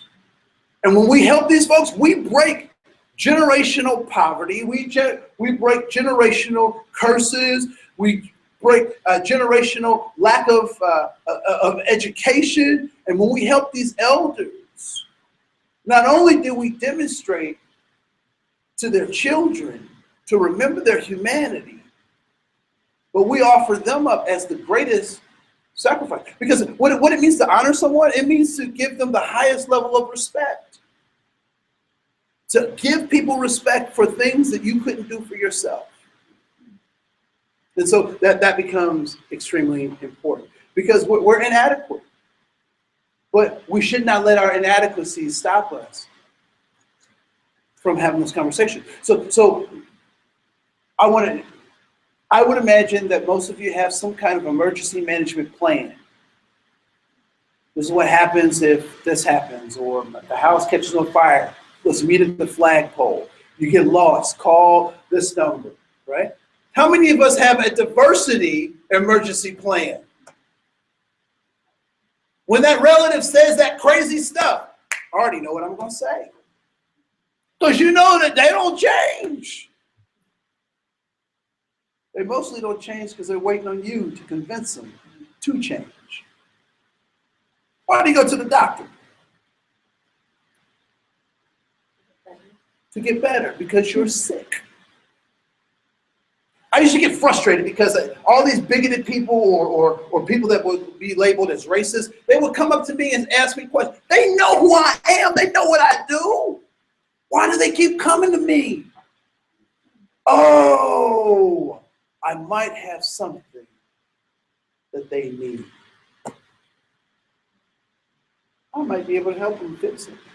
You got those family members, they know your political stance on things, and they keep coming to you. Why? Because they think that you have something that can help them. So we're going to keep moving. So what I'd like for you to do is go back to number 3. So you had those 5 circles.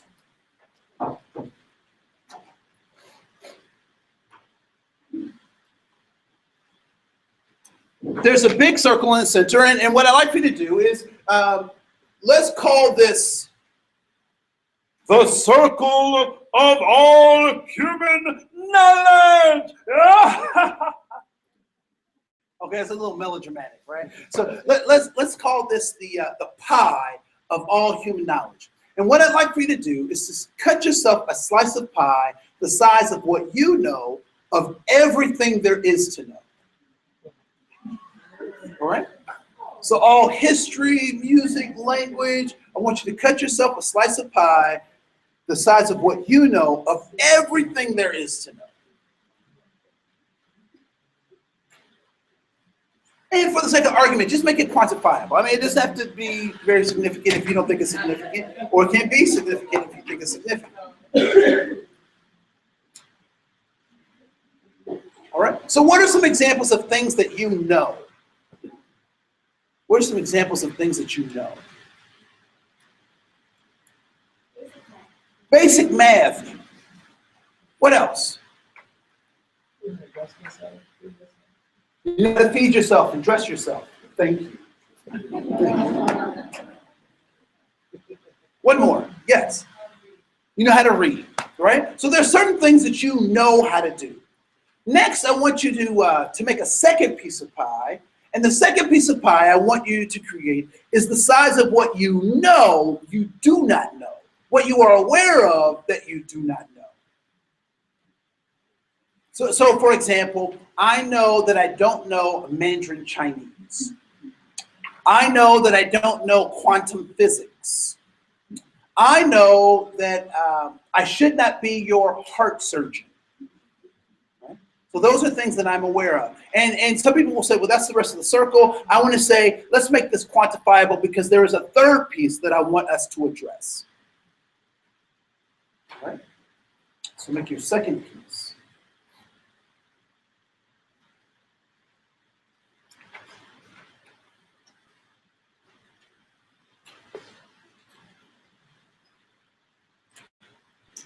So you have what you know you know you don't know. Now, what are some examples of things that you are aware of that you don't know?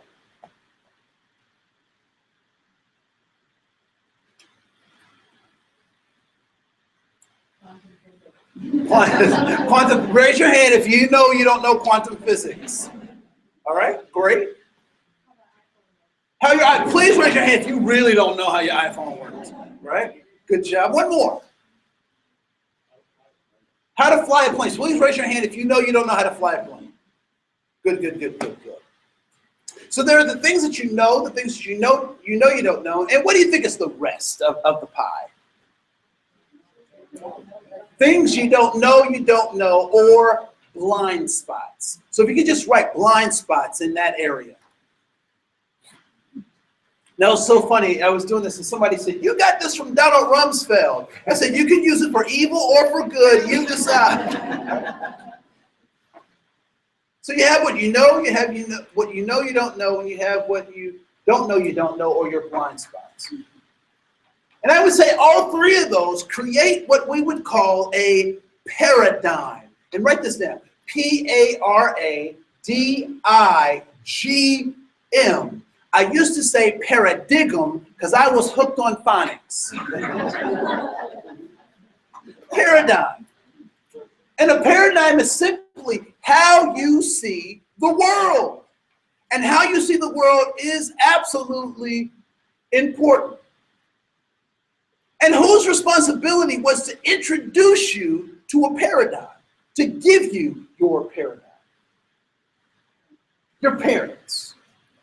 Family, community, right?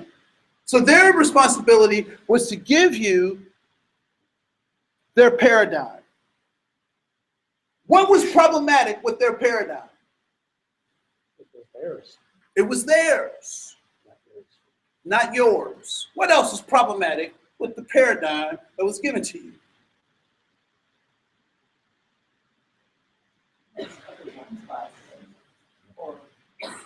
What is the percentage of blind spots to the part that's not a blind spot?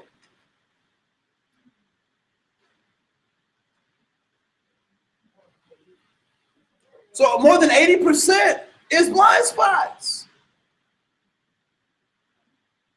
If you invited me, you knew that I made the world famous pecan pies. You knew they were world famous. I don't even go to the state fairs. I go straight to the World's Fair with my pies, right? And you invited me to bring it over, and I brought you a pie where less than a quarter was left. The rest was already eaten. Would you invite me to bring that pie again? No, you wouldn't invite me to bring that pie again. Why? Because it was already missing, right? So our parents give us their paradigms, and most of their paradigm is a blind spot. And where did our parents get their paradigm?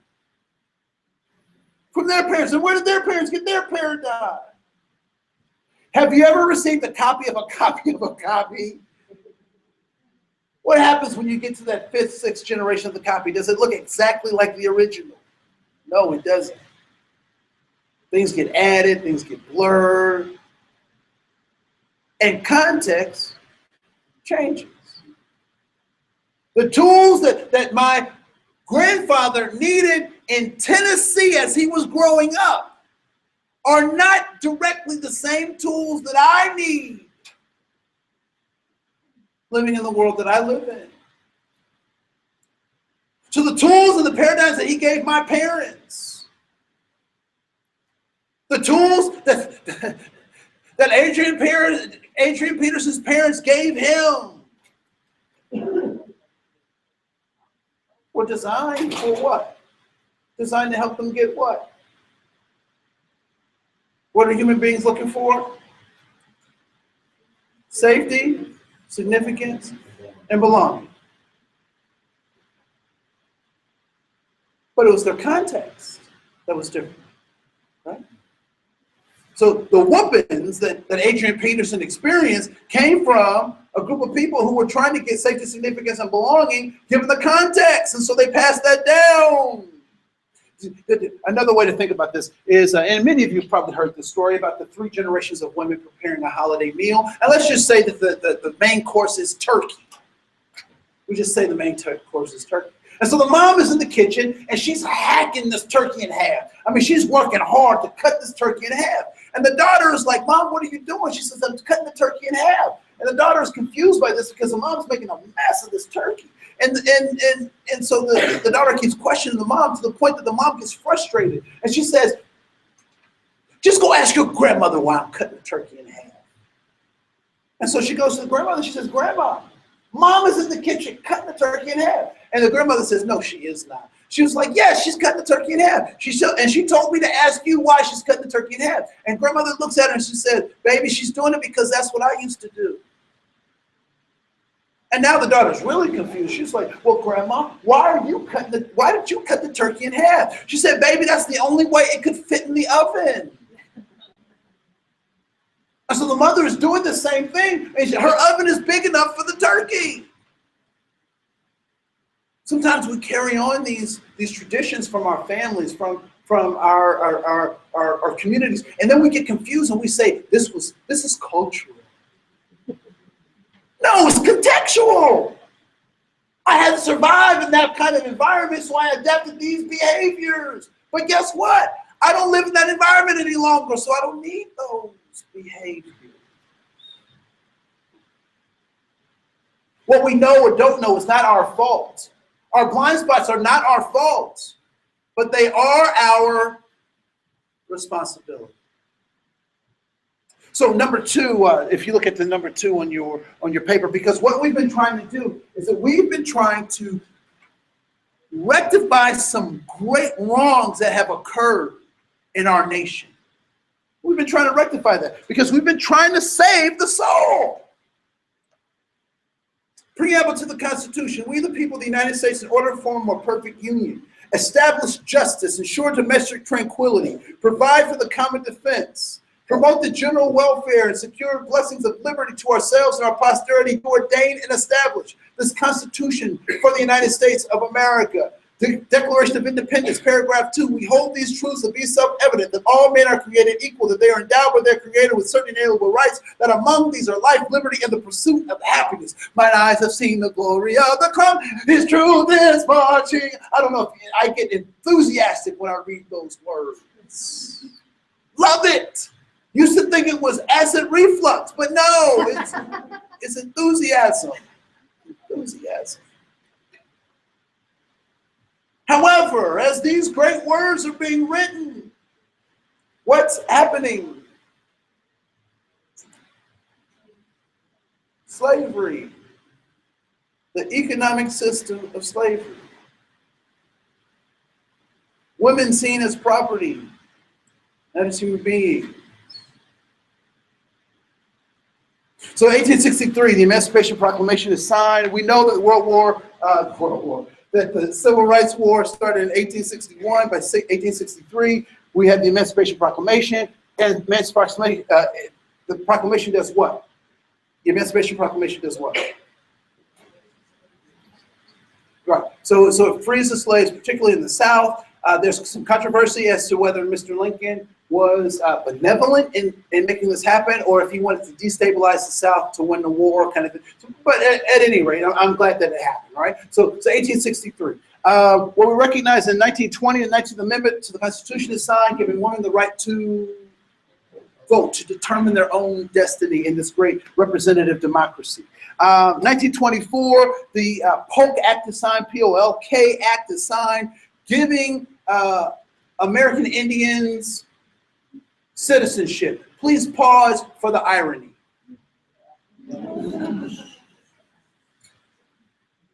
1964, the Civil Rights Act is signed, doing what it did, two particular things.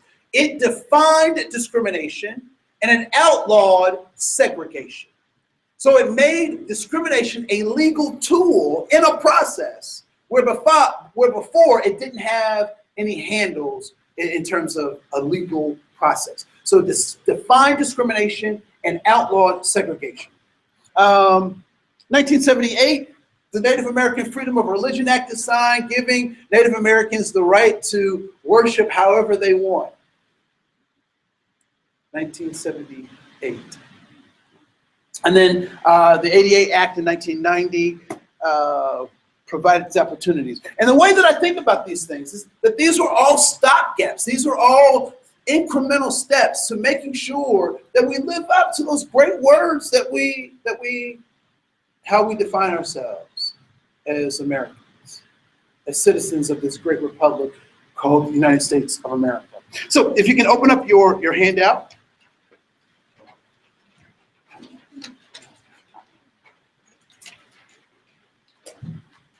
We talked a little bit earlier about this idea of the human soul and the body and spirit, and I want to talk briefly a little bit about some of the things that are the attacks on the human soul.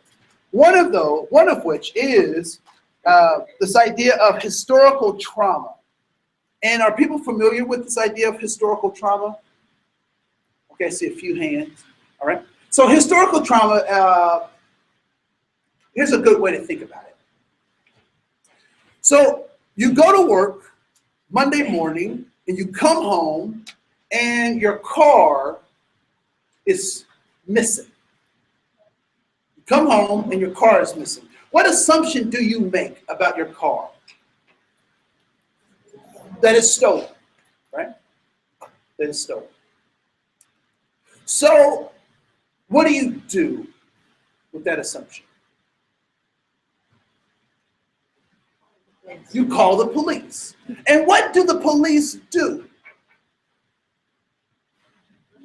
They come, take a report, and go back to doing whatever they were doing, right? I always wished and hoped that they would do a CSI, right? Can we look at some tire tracks, polish for fingerprints? No, that's not what they do. They take a report, and then they go do what they're doing, right? So now let's say Tuesday, you come home, and your car that was missing is now parked in your neighbor's driveway. What assumption do you make? that your neighbor stole your car. So as a reasonable person, what do? You go talk to the neighbor, and you say, not your neighbor, but that's my car. And the neighbor says, no, it's not. It's my car. Then what do you do? Then what happens? You ask to see the title. I ain't showing you nothing. I don't have to show you nothing. Get off my property. How are you feeling about the neighbor right about now? Not real good, right? So now you call the family attorney and you say, look, this is what's going down. The attorney says, all right, let's take them to court. So you take them to court and you're in court and you have all your paperwork. You got the title, you got the stuff, and you present it to the judge. The judge looks at it and goes, oh wow, you're really detailed with your oil changes and everything. This is great. Oh my goodness. I'd like to buy a car from you, right? And then hands you the thing. And then he says, neighbor, what do you have? Neighbor says, you know what? I don't have anything. The judge goes, oh, okay.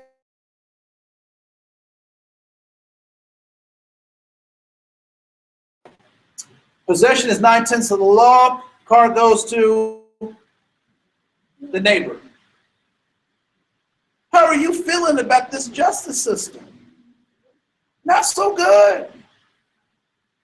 You've done everything you're supposed to do, right? So now you have to watch your neighbor drive your car back and forth, having fun. And so the spring comes and the neighbor comes over and says, you know what, I know you know something about cars. And we're going to have a fundraiser for leukemia. We're going to have a car show for leukemia. And we're wondering if you would come help us polish this car so that we can put it in the car show for leukemia.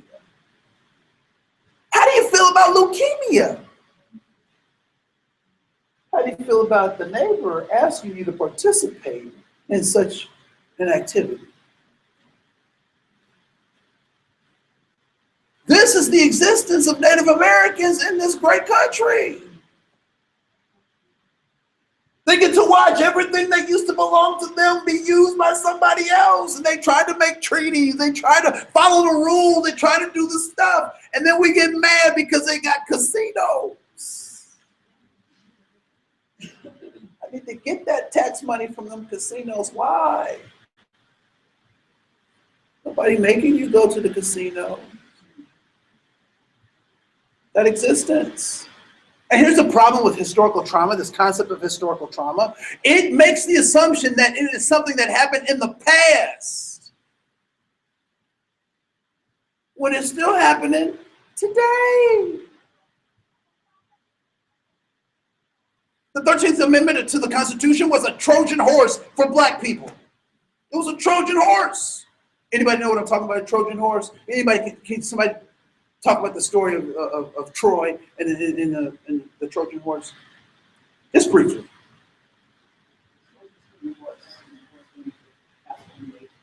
Yeah, so the soldiers were hidden in this giant horse, and they brought the horse in, and they gave they thought it was a present. They brought the present in. People jumped out. Surprise! Right, like a giant pinata, right, full of enemies, right? Anybody have one of those smartphones, one of those intelligent devices? Anybody got one? Can you look up the 13th Amendment to the Constitution for me? Can you look that up? I know somebody got an Apple, Droid, something. The 13th Amendment to the Constitution. I'm going to come back to it in just a second. Trojan horse, Trojan horse. Historical trauma. The second is this idea of institutional racism. And what I would suggest to you is that any institution created or operated between 1863 and 1964 is a racist institution. What happened in the world between 1863 and 1964? We had 2 world wars. We had a Great Depression. We had the Industrial Revolution. We added 22 states to the Union. And what? Not everybody had equal access to that. Chinese workers were brought from China to work, but could not marry could not date because we didn't want overpopulation of Chinese on the West Coast. Interesting. I don't know if you've ever been to the West Coast. No. Not everybody could benefit from that. And so this idea of institutional racism. And I would say that those institutions continue to develop today. You have the 13th Amendment, invited, you got the 13th. Yeah, go ahead. Yes, ma'am. All right. 13th Amendment to the Constitution declared neither slavery nor involuntary servitude except as the punishment of crime. Stop. Read it again. Neither slavery nor involuntary servitude except as a punishment of crime. Stop. So Trojan horse for black people, the 13th Amendment said no more slavery, no more forced servitude. Except, now wait a minute, if you are a system that is based on justice and equality, do you ever want an except?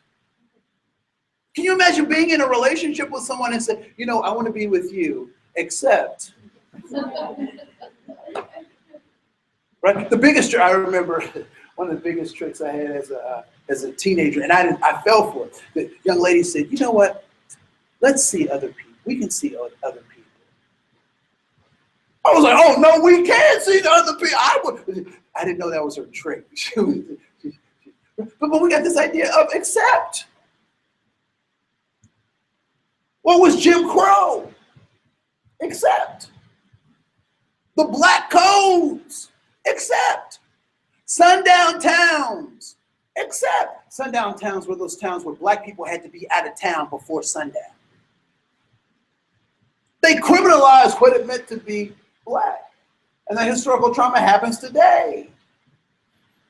Because when we add this word to what happens to black people, it's okay. It's okay that happened. We say they were thugs. Criminalized. Historical trauma. I think it's interesting that we're about to celebrate, if we haven't already celebrated, because I don't celebrate it, so I'm not sure. We celebrate this thing called St. Patrick's Day, right? In honor of it was supposed to be about St. Patrick, but we turn it into the all-Irish. And what do people do to commemorate that holiday? They drink. They drink. Now here's the interesting thing about this whole thing, right? So what people don't realize is that the Irish were the Native Americans of Europe. They were the lowest of the low.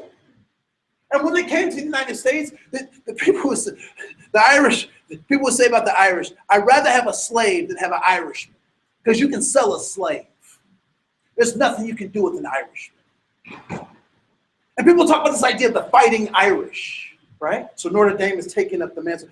Nobody ever asked, who are they fighting and why?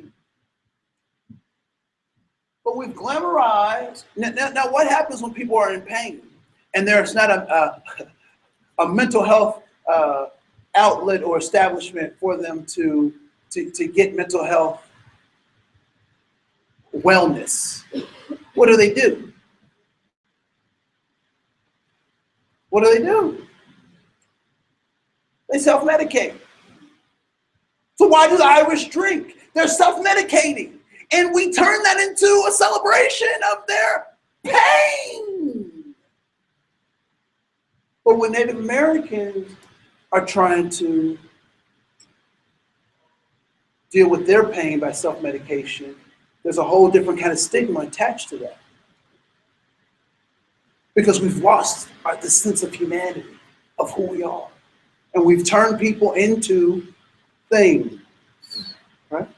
The last thing is this idea of poverty. Poverty is problematic to the human soul because it talks only about the person. What we know about human beings is that human beings are adapting to their context. When we talk about poverty, we talk about people's bad decisions, their bad luck, their stuff, but we never talk about the systems that create inequity. People responding to inequity. We never talk about those systems. Because if we start talking about those systems, then we actually have to start talking about how we change as human beings, what our responsibility ideas. And then lastly is this idea of whiteness. Whiteness is problematic. Whiteness is problematic. Where do white people come from? Don't say St. Cloud.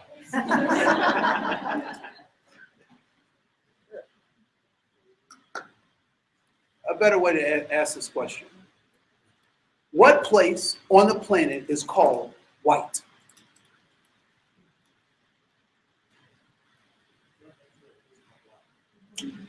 That's my follow-up question. Where on the planet is this place called black, and Nigeria does not count?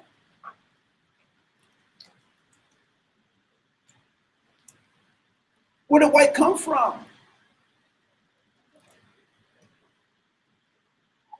Where did white come from? Somebody said Africa. Yeah. White.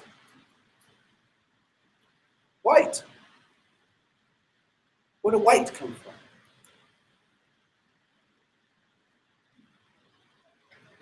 Before I was black, I was human. Where do humans come from? They come from other humans, and where do those humans live? They live in places. They live in places. We don't need that for this next piece. So whiteness is problematic because whiteness has turned human beings into things. It's turned human beings into things. Blackness is problematic because it's turned human beings into things. Being Asian is so funny. Once I get you started on this other activity, I'm going to pull up something from the federal government.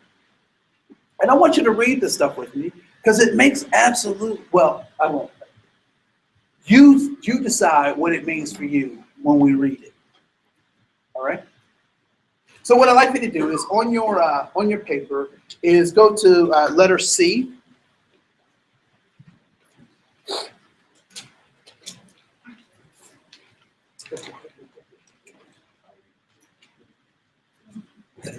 And in letter C, what I'd like for you to tell me is what did the groups on the left, going down the left, so parents and family, friends, school and workplace, TV, movies and media, and personal experience, tell you about the groups across the top?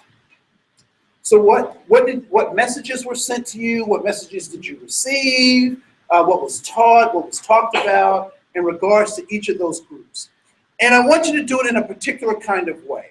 What I'd like for you to do is to put a plus where you learn something positive. I want you to put a minus where you learn something negative. And I want you to put a 0 where there was no conversation at all. All right? So for example, with parents and family, what did they teach you about disabled Americans? Was it a plus, a minus, or a 0? And you can have pluses and minuses in the same box. But the size of your plus and the size of your minus dictate how much you learn. So a big plus is lots of positives, and a little minus means a little bit of negative. All right? Are people clear on what I'm asking? All right? So I'll give you about 7 minutes to do that.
All right, stop right where you are. What I'd like for you to do is to talk at your table about your pluses, your minuses, and your zeros. As you feel comfortable. Talk at your table about your pluses, your minuses, and your zeros.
Yeah, that's what I was thinking. Yeah, that's probably. Yeah.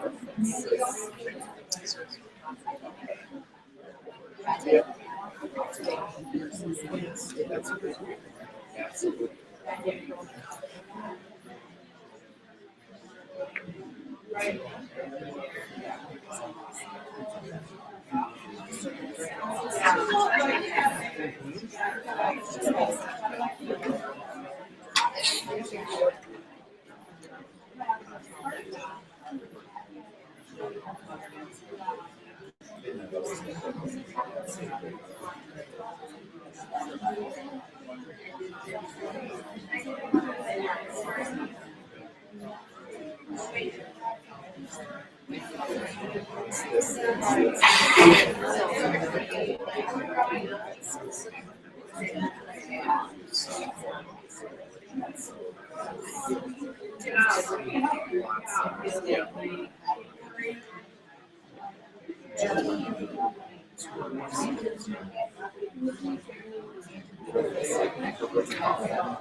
I think maybe a little bit it's a mix.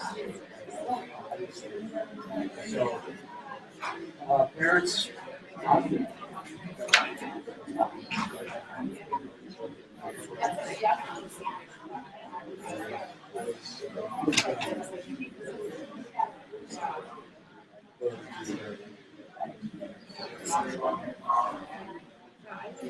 mostly positive. Well, friends not so much.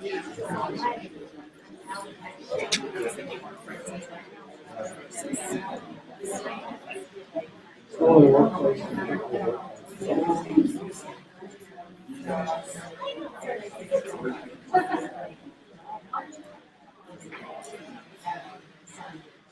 I love that.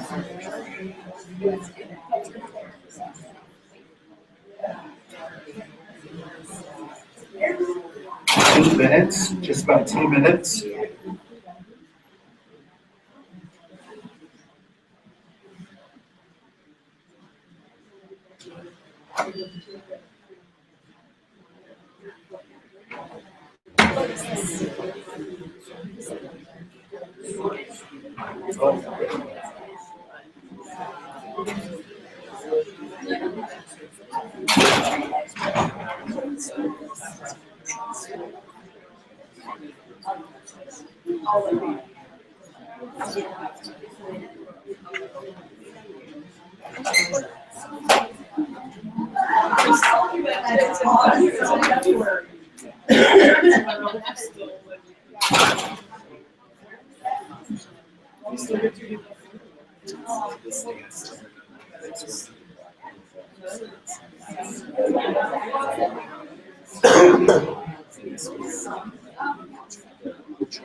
Four, three, two, one.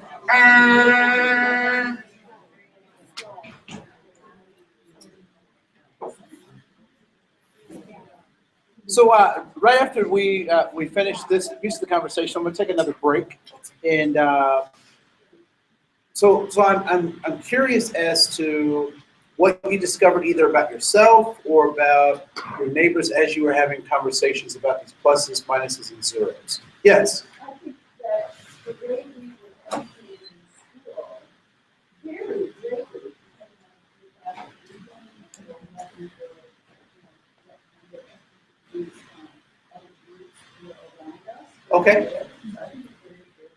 So it varied greatly because of your geographic context and age and variation. I would submit to you that context is everything.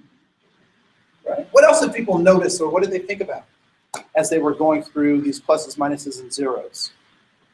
Yes. So gaps in the media that the media certainly does not cover certain groups or, okay, cool. Other folks, what did you notice? What did you discover? One of our questions was, are we writing about how we grew up, or are we writing now? Because I think we've seen evolution in a lot of them. So the question was, are they writing about what they're experiencing now or what they experienced when they grew up? And the answer is yes.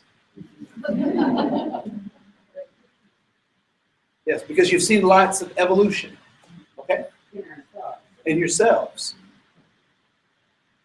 Other folks.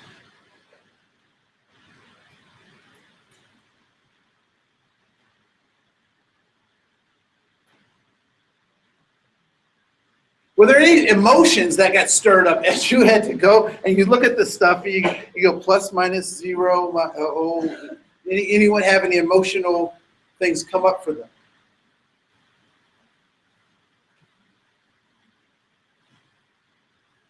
No? Oh, yes, ma'am. Yeah, I just wanted, in being honest, I wanted to cut my parents some slack You wanted to cut them some slack because of the context.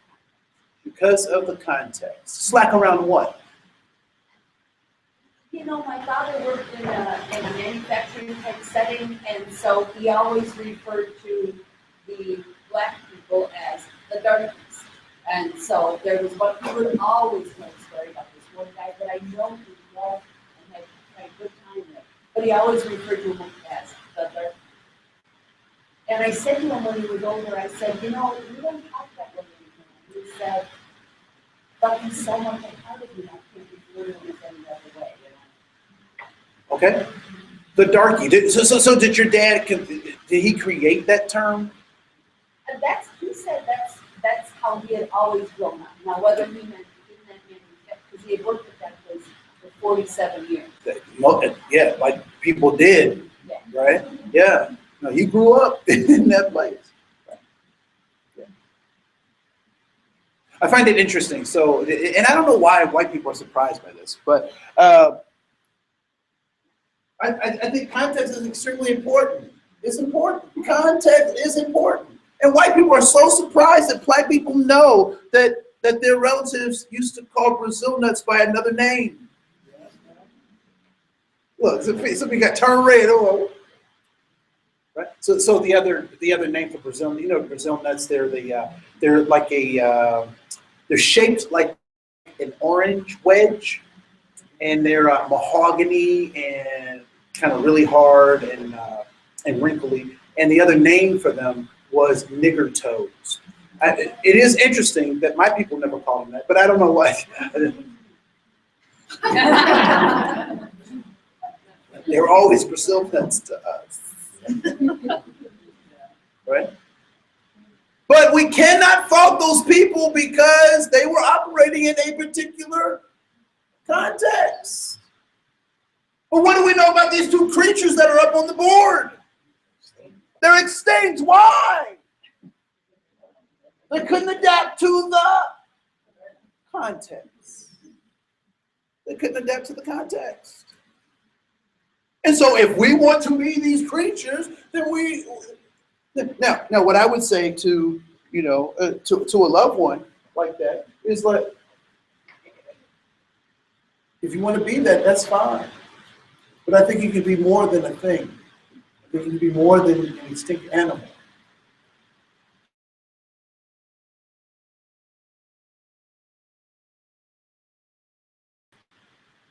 Really, Grandma?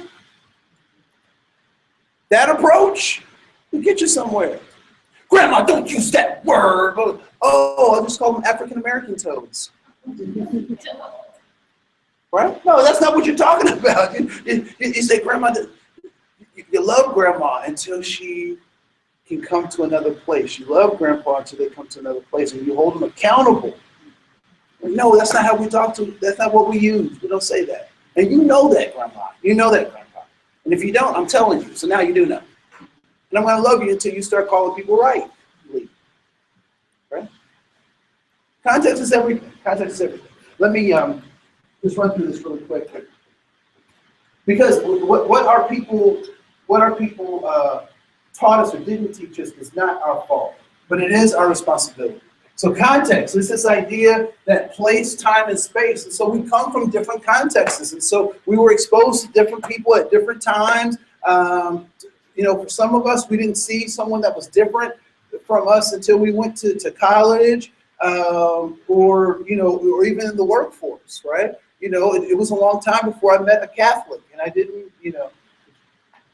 Oh, this is so this idea of context. And so what we know is that context is in relationship to culture, and that culture is people's adaptation to the context. And so after the break, we'll start talking about this idea of context and why it's important as we seek to protect the human soul. I'll see you in 7. Thank you so much. In 7 minutes, that's what I mean. At 7 o'clock. 7 days.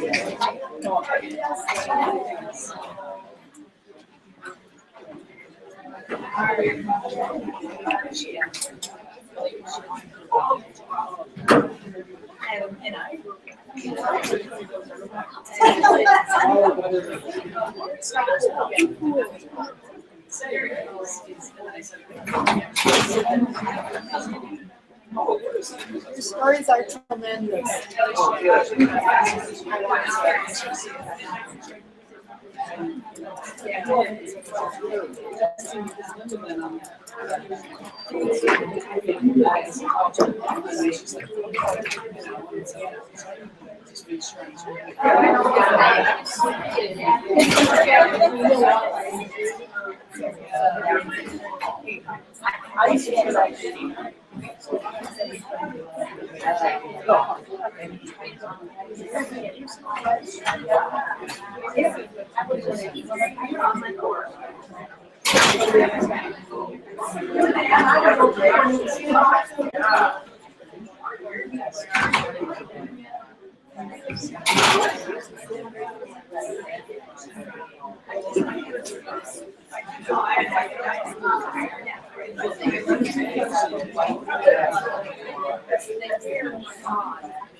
People don't realize, like,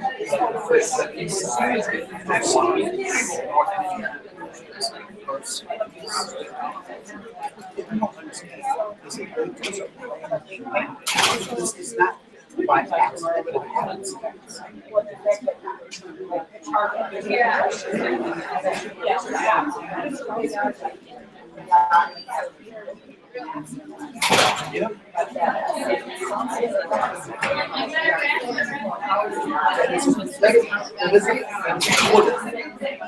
But it happens to be in these.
Although you assimilate the times, you've changed what that means. And so now you're stuck like, I did everything I was supposed to do.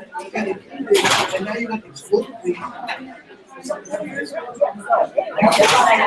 guys are great. Once, I don't know what your kids say, but so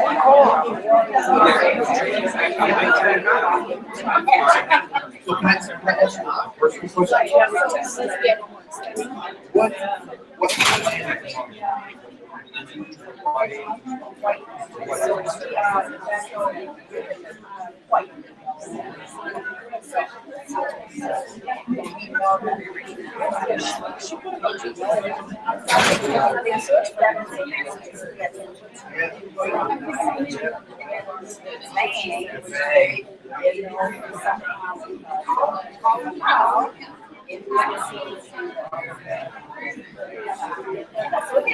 I mean, not to say that we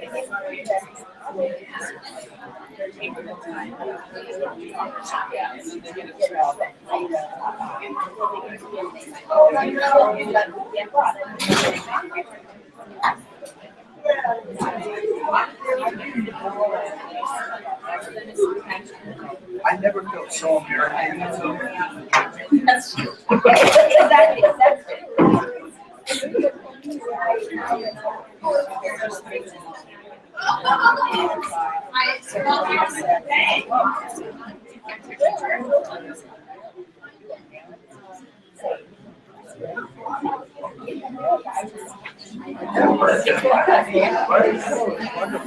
Thank you so much for doing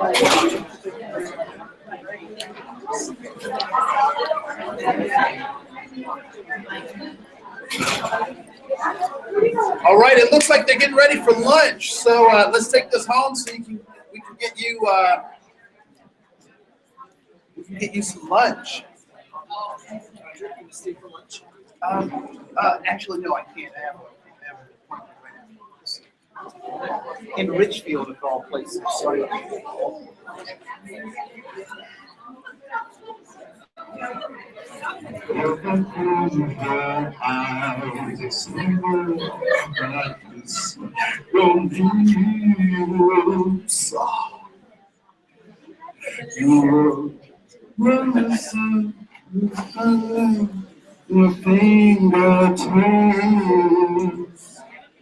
I'm trying hard not to show it, but baby, you know it. You love me. Whoa.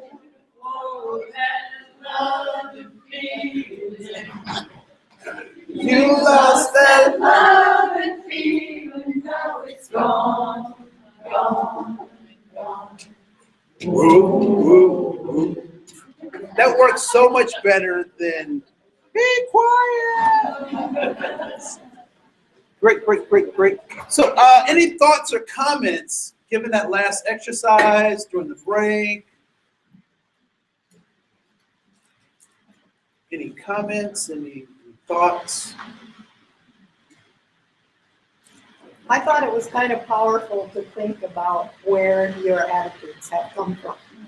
You thought it was powerful to think about where your attitudes have come from, where those things have come from. Yeah. Other folks.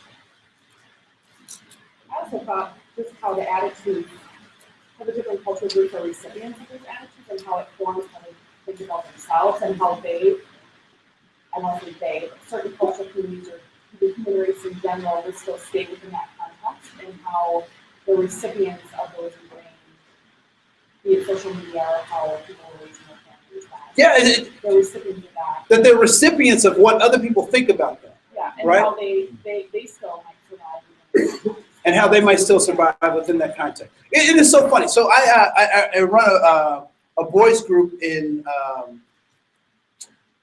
St. Francis.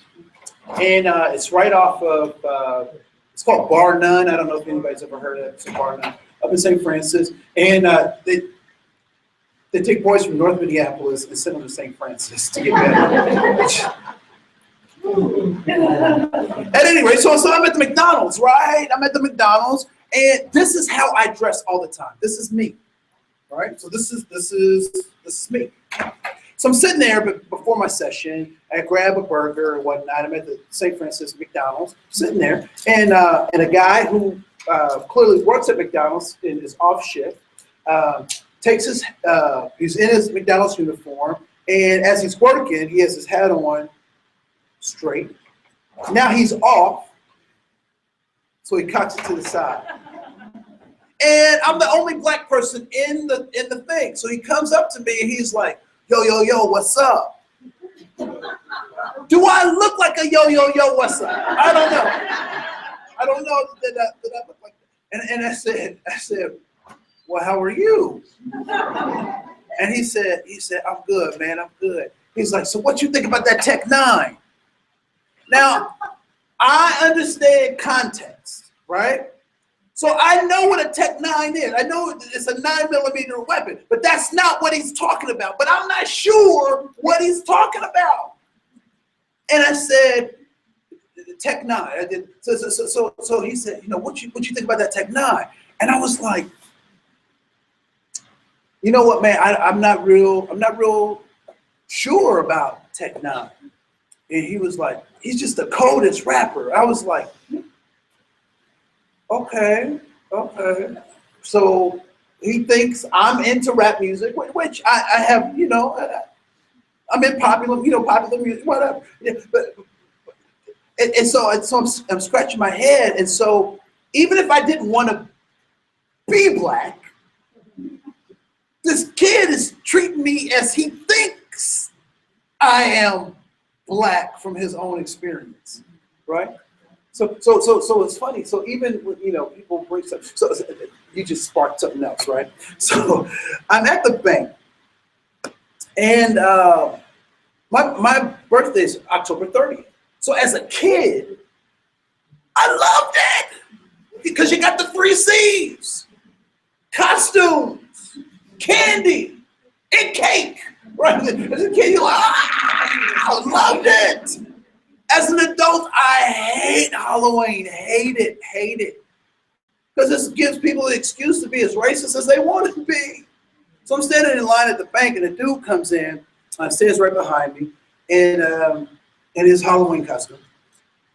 Tight pants, shirt button down to here, big brim purple hat, had some medallions on, big brim purple hat with leopard, you know, fur on the thing. And so he comes in, he said, hey, what's up? And I'm like, hey, what's up? How you doing? And we do, you know, we talk about weather, that's what you do. And so I'm just standing in line, and you know, you know, it keeps trying to get my attention, you know, he's trying to get my attention. So I said, Halloween costume? He was like, yeah. I said, what is it? And he looked at me inquisitively, like, you don't know what I am? He said, I'm a pimp. And I said, oh, okay. In my head, I'm thinking, this dude has never met a pimp. Because all the pimps I know don't dress like that. Never have. Never will. Right? So what did he do? He took the stereotype. We're going to talk about how do we come up with stereotypes? Because I don't know about you, because I've wondered that, because I've seen stereotypes, or I've thought about stereotypes, and I go, well, isn't that true about those people? Those people, you know, are thieves, and those people are drunks, and those people can't jump. I mean, it's just, isn't it true? Right. So we'll talk about that in just a second. What are the things that you come away with as you were doing that pluses, minuses, and zeros? Or having conversations? Yes.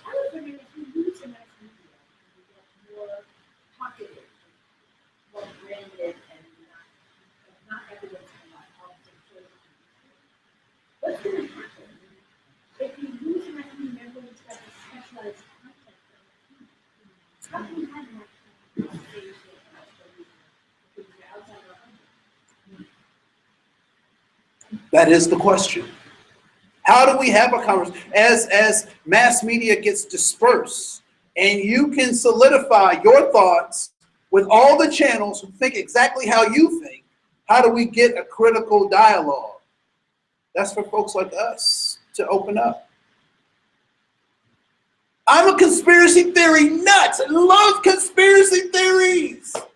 I have watched every conspiracy theory that's on YouTube. All of them. From Michelle Obama is a man to you know, UFOs being responsible for 9/11. I mean, you know, Bigfoot is, you know, a space alien. You know, I watched them all. But at some point, I had to switch to DIY videos because I was so saturated with this stuff that I started seeing, you know, I was seeing UFOs in my cereal. Be like, well, there's a UFO in there, right? No, we have to create that space for dialogue, and it takes. So there's and I don't have it in my this particular presentation, but there's an effect called the Dunning and Kruger effect, which basically says, and it has two pieces to it. Dunning and Kruger has two pieces. One, it says that competent people underestimate their competence. So they feel incompetent because they can recognize their incompetence. But incompetent people don't have the competence to recognize their competence. So they feel that they are superior because they can't recognize their incompetence. And so it's that critical dialogue. It's people who can think like you. It's people who can hold two thoughts at the same time without having them conflict with each other. Conflict.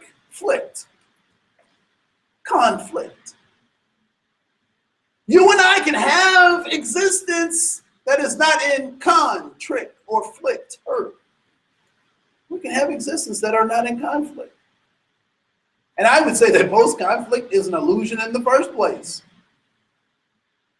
And why would I say that? What are we trying to get? Safety, significance, and belonging. But what comes into conflict? Our methods. So how we're trying to get we're trying to get the same things, but how we're trying to get them may be different, which causes us conflict. You guys are super. This is like shooting fish in a barrel. You guys are excellent. Excellent. Anything else before we move on? All right, cool. So we talked a little bit about this idea of context. I'm going to talk a little bit about this idea of culture. If you go to letter F, and so I took a psychology class and a sociology class, and we really talked about this idea of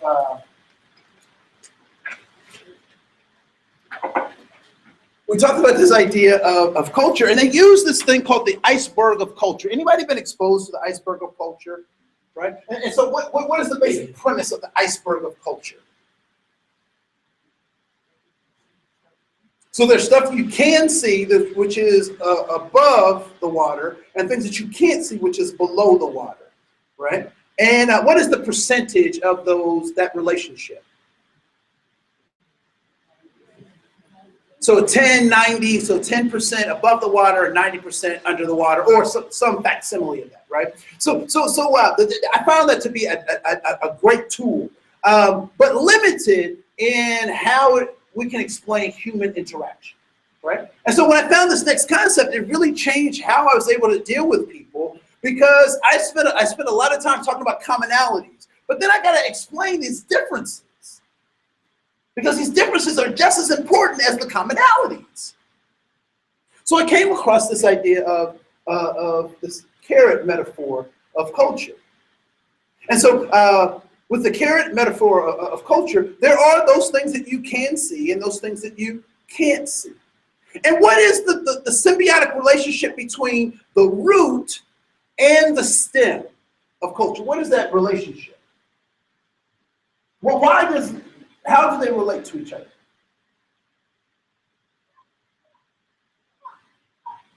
How do they relate to each other?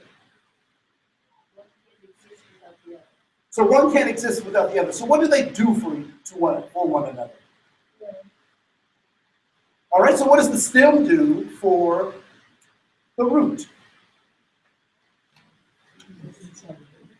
So it brings in sunlight. What does it do with the sunlight? All right, so photosynthesis happens. It takes that energy, and what does it do with the energy? Just hold it? No, it supplies it to the root. Right? And so what does the root do for the green part, for the stem? It gives it nutrients from the ground so that it can do the thing. So there's a symbiotic relationship. So they both need each other. They're connected in such a way that they both need each other. So when we talk about this idea of culture, I like to use this particular metaphor because it works better for me in terms of thinking about how I see things. Right? So the things that we can see about a culture, we will refer to as artifacts, right? So what are some artifacts of culture? Things you can see about a culture. How people dress, the wardrobes that they wear, the music that they listen to, the food that they eat, the rituals, the practices that they do. Art, the sense of beauty, language, religion. These are things you can see people do, artifacts. But just as these artifacts are connected to these roots, just as the top is connected to the root, artifacts are connected to values. So when I see my stem, what do I know? That there are roots.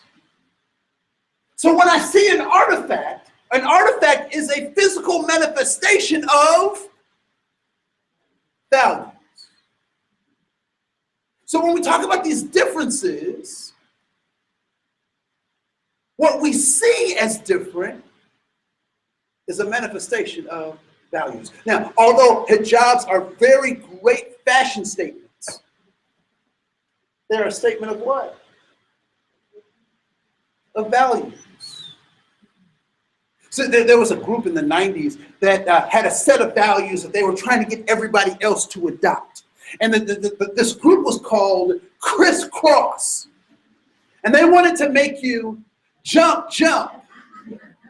And so Crisscross was trying to get us to value something that they value, which was wearing your clothes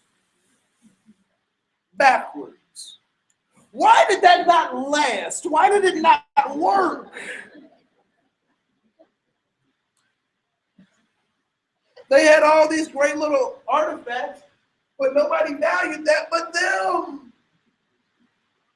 And so when we see artifacts, we have to recognize that they are physical manifestations of values. Stories are representations of values. My grandfather was dying of prostate cancer. And when I was a little kid, this dude was a giant. He was big. You know, he was 375, just, drove a Ford, smoked, 4 Camels at a time, unfiltered, he just could fix anything, could do anything.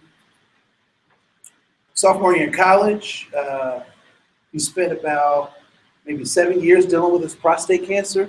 He was down to about 98 pounds, just a frail of a man, just a little man, and still smoking.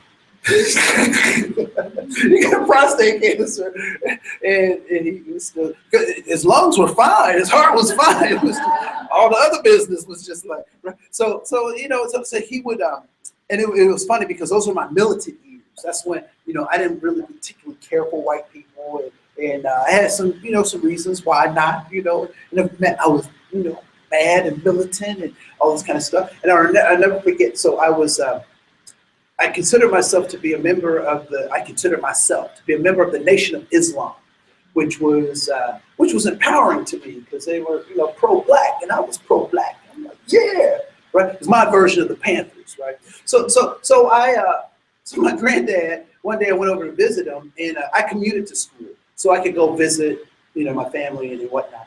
And I came home from school, and he was like, "Come on, have some lunch." And I was like, "Okay." Now, the Nation of Islam is a nationalist Muslim kind of thing. So I consider myself to be quasi-Muslim nationalist, right? So I didn't eat pork. So my granddad chops off the butt of the ham and serves it to me. And guess what? I ate it. Because that's my granddad, right? And I would visit my grandfather, and it annoyed me at first because he would start telling a story, and he would circle around and start his little circuit of story. He had 5 stories, and he would start with one story and then tell another story and loop right back around and start telling the first story to start the whole circle again. And when I first was sitting with my granddad, I said, "Granddad, you just told me that."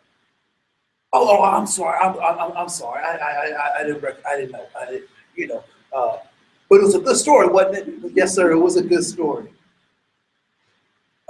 Granddad, you're telling me that story. Oh, yeah. Well, sometimes when you get old, sometimes it's stuff that make excuses. And then I went to say it again. So I'm doing this visit, and he's telling the same story. And the voice that I know and trust said, "Listen." I listened to the story. He told the story again. Same city. Listen to the story. He told the story 5 times. These five same stories in the circle. And I said, I don't know how I missed it. These are the 5 stories that define his life. I started listening to other people's stories. When people start telling you stuff, they're telling you stuff that is a definition of them. They're trying to share their values. Now, the interesting thing about this carrot thing, there's 2 ways to get this carrot. One of the ways is you have to dig. Does this carrot belong to everybody? It's in your garden. Does that belong to everybody? No. People either have to dig for the carrot or you give them the carrot.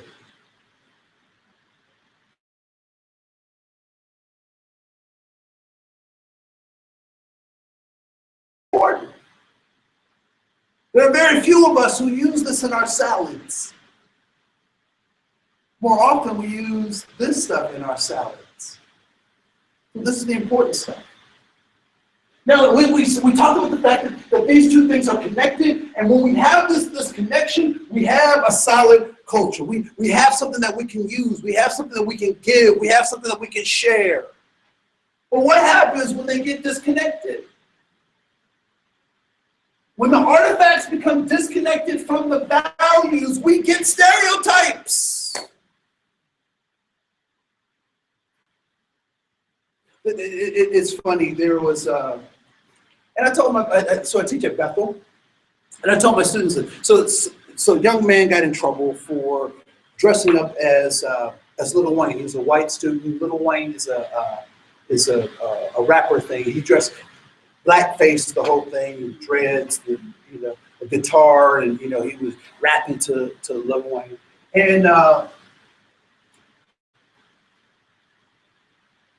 And he got in trouble because he was operating from a stereotype. Operating from a stereotype. Now, it's also interesting that once, so let's say my artifact gets ripped off. I'm in my garden and I accidentally rip off the artifact, the top of the carrot. What happens to my carrot? I can't find it. I can't find it. Ellis Island. Great-grandparents came across the ocean to get what? Safety, significance, and belonging. In a new country, to get a new start, leaving someplace. Refugees come from another place to come here to get safety, significance, and belonging. Had to leave. Artifacts. So they started losing the culture. And I would suggest that for white people, what ended up happening was that they traded in their culture for something called white. Traded it in. Because the folks at Ellis Island say, well, you can't bring that in. You might want to change your name. Actually, I don't know how to spell that, so I'm going to spell it like this. On the boat, you can only bring so much stuff on the boat. Only can bring so much stuff into the country. Lost the stuff, lost culture. And what's the destiny of a carrot that does not have a top? It's going to die. Context is everything. Context is everything.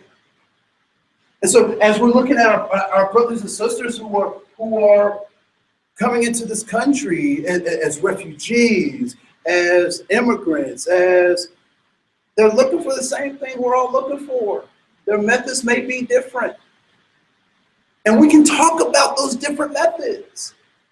But what if I said to you that one of your circles that you value, the 5 things that you value, what if I told you one of those was dumb? Or I told you I'm going to take that away from you. Would I have a fight on my hands? Yeah, I have a fight on my hands. But too often we allow people to do that, and we don't understand why they react in such a visceral way. Right? Thought it was interesting that Paris had a huge attack. Very sad. Not surprising.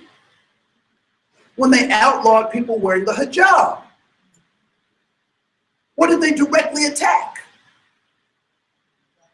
Someone's values. I'm not saying that the response was acceptable. I'm not saying violent, but I will say that it's understanding, because when you attack people's values, it's a real deal. Right? It's a real deal. So this idea that artifacts, so when I see artifacts, what I see is values. And so if I want to know about those values, I have to ask about them.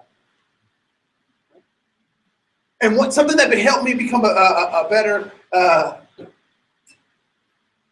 advocate for women is talking with them about their stuff.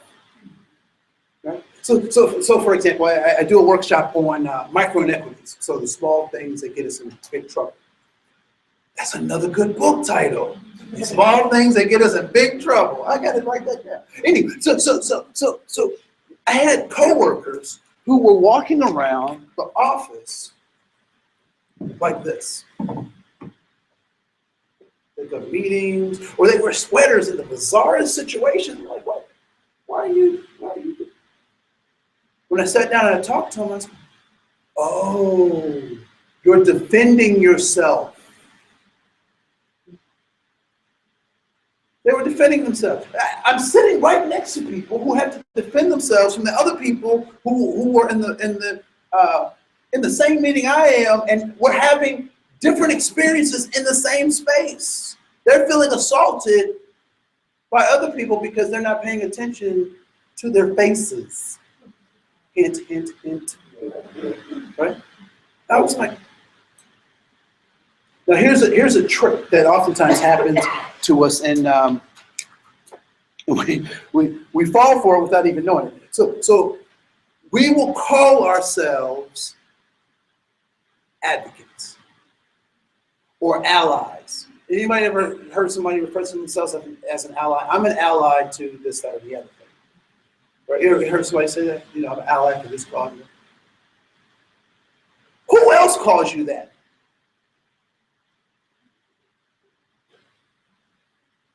Who else calls you that? The person that I'm an ally to. So I call myself a doctor. I'll walk up in the hospital and I say, my name is Dr. Dre. I come to do some surgery.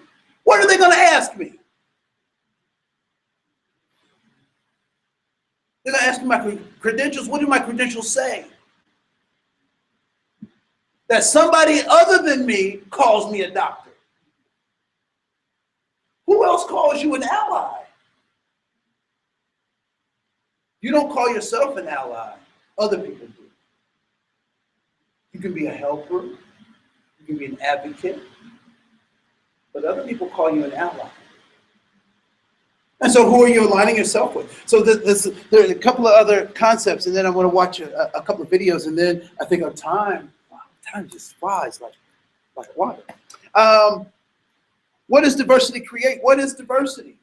Diversity does not create anything. It is. It just is. Example.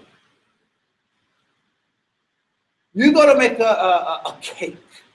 What's the first thing that you do when you're going to prepare to make a cake? You open the box. What box? You look at the recipe, right? So even if you're opening a box, on the box they have the recipe, right? So once you get the recipe, then what do? You lay out the ingredients. Now, when I was younger, I tried to be like Martha Stewart, but I didn't understand Martha Stewart had a staff. So when I would go to make something, I put everything in these little bowls, and I was like, I ran out of bowls. I can't, because that's what she do on the show. She's like, just pop that in, but she had a staff. I didn't have a staff. No, so you lay out all the ingredients. Are those ingredients the cake? No, that's diversity. That's diversity. It's all laid out right there. And then what happens if you lay out all your ingredients and there's something that you're missing? You go get it. Right now, you can call Amazon now, and they'll like deliver it to you within 2 hours. Anybody do that? No, okay. See, I can't wait till they get the little helicopters, because then they just drop it at the house. But no, you go get it. Why? Because you looked at the stuff and you said, you know what, in terms of what our recipe is, we're missing something in this area, so we need to get it. So diversity. It's funny. So I worked at Anoka County. I was the affirmative action officer for Anoka County, and there was a position open for a license center person. And so the person, there were two people who were at the top of the rankings, if you will. One was a person who had been there as a temp for 2 years. She'd been there for 2 years as a temp. The other person was coming over from Ramsey County and was a Hmong interpreter at her job at Ramsey County. Now, the woman who was at the county for 2 years as a temp scored the highest in terms of numerical scoring, and the Hmong woman, who was the Hmong interpreter, scored the second highest. But statistically, it was irrelevant, right? So statistically, they were basically the same. Right? So the hiring manager, I see this, and so I confront the hiring manager, and I just asked a question. I said, hiring manager, in terms of diversity, in terms of creating an atmosphere that is diverse, which of these candidates keeps us at the high level of success that we've had in the past? And which of these candidates expands our ability to be more effective to our community? I said, which one of these candidates? And I said, as hiring manager, you make the decision. I just want you to give you those things to think about. So the hiring manager looked at those things, thought about it, and what decision do you think the hiring manager made? What do you think? She hired the woman from Ramsey County who was the interpreter. Why?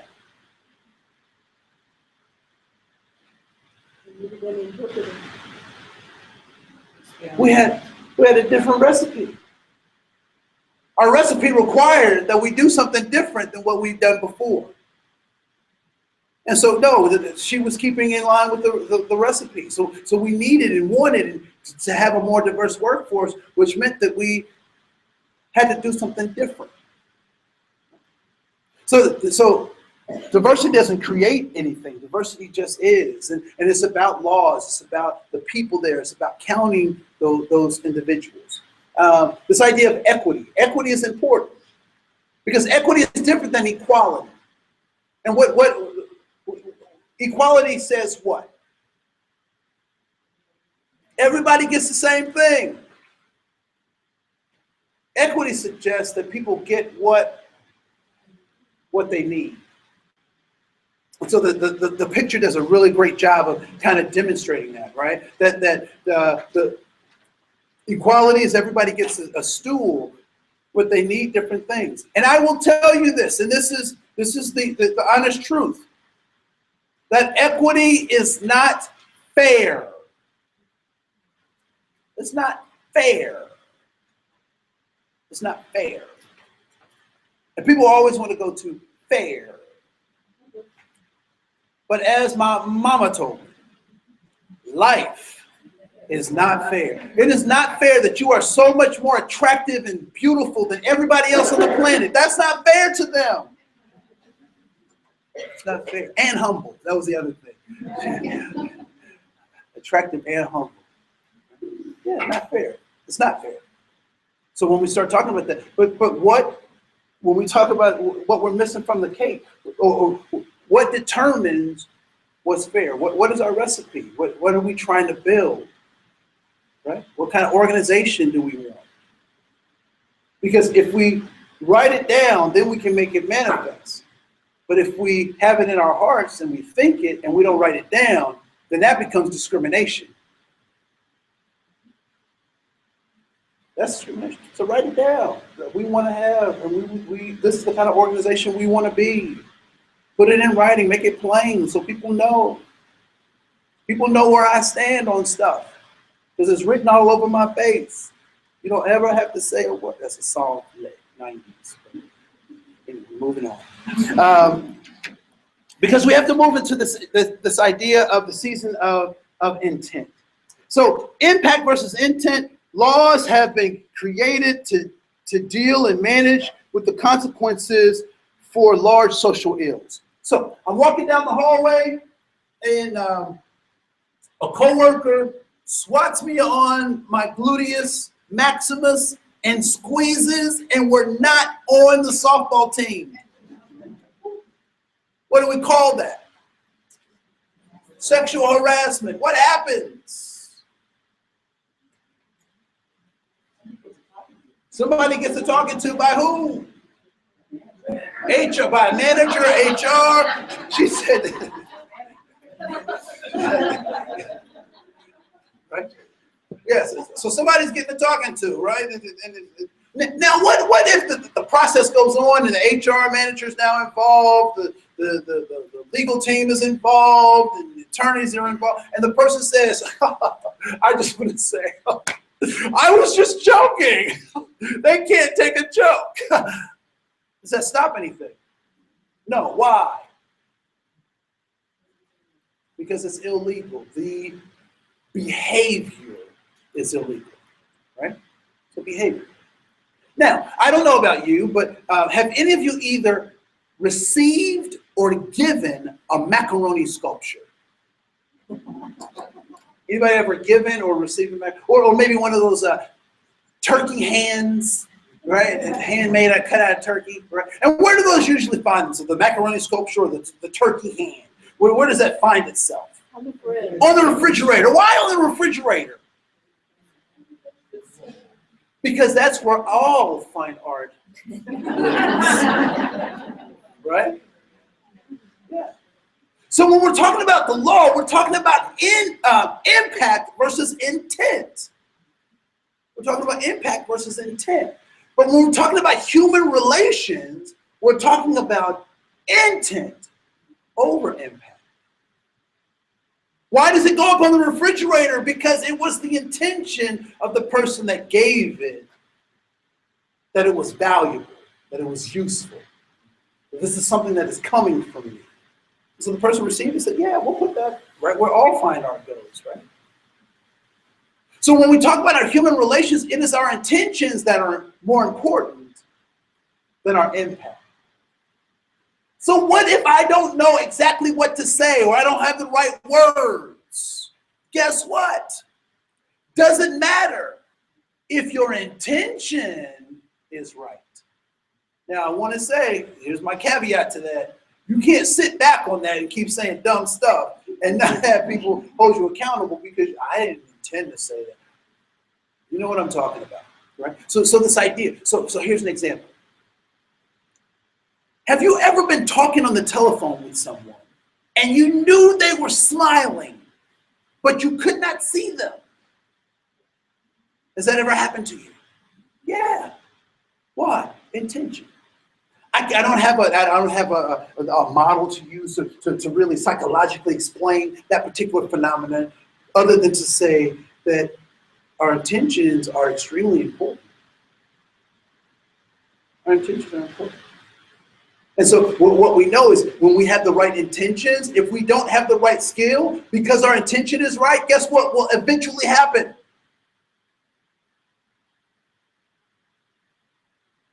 We'll get the skill. If our intention is pure, if I can see the other person as a human being. It's so funny. I believe that all young people belong to me. I believe they all belong to me. And I'm not afraid of any of them.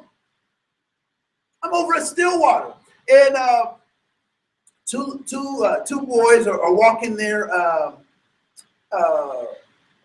Not the golden retriever, the lab. They have a black lab. And they're walking the black lab. And one of the boys is picking up the dog by the tail. And I see this and I'm like, I'm going to say something about that. And the dog goes, oh. I'm like, I said, excuse me, sir. Do you think your dog likes that?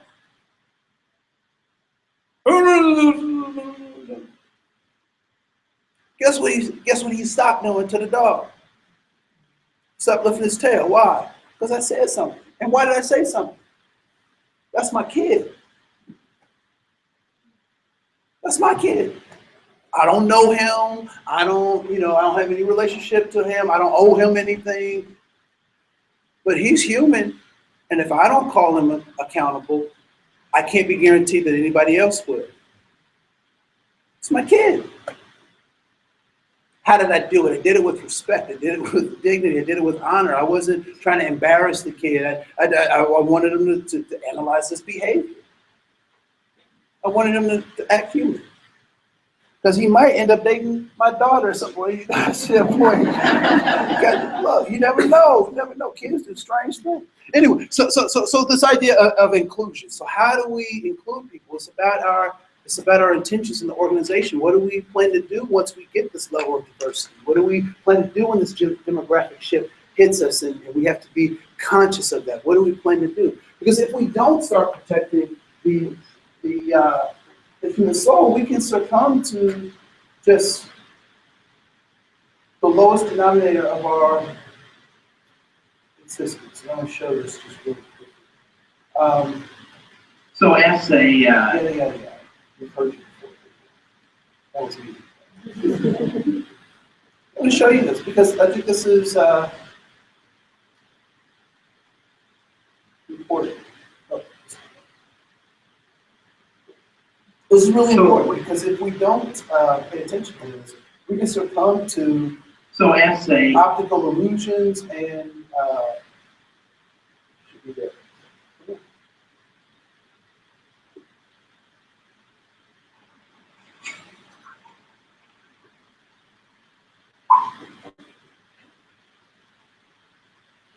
We can succumb to these things. So we'll watch this. Watch two videos, this one and another one. And then, there are 9 subjects left. I can only use 4 for the heist. So a week after the seminar, I arranged to test the limits of their responsiveness to authority.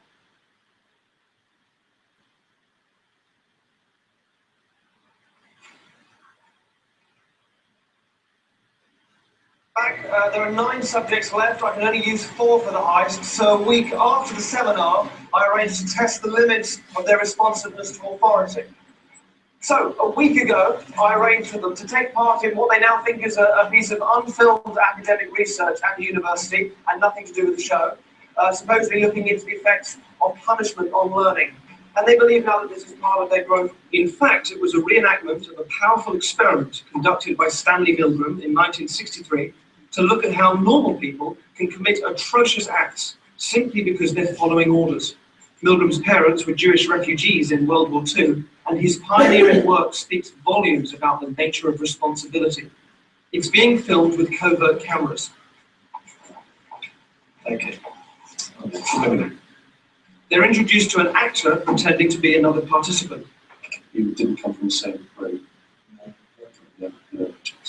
We don't actually know how punishment affects learning.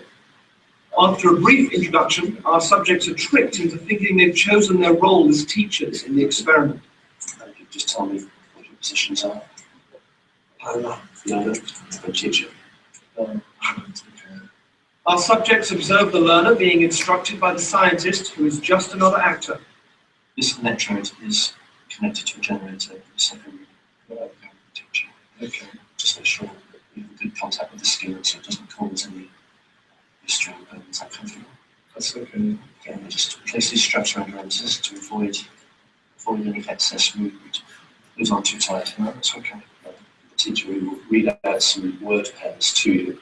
Blue. The learner is told he's going to be asked a series of memory questions by the teacher. He will have to word pairs and then correctly remember them when offered multiple choices. If the answer is incorrect, you will receive a teacher. The teacher is then taken next door and shown the generator, which ranges from 15 volts all the way up to a lethal 450 volts. The domestic electricity supply in the UK is, of course, 240 volts. Our teachers are given the list of questions and told to increase the voltage each time the learner gets a question wrong. They are then given an example of a low voltage shock and try and estimate in volts the amount of shock that we're getting. Okay.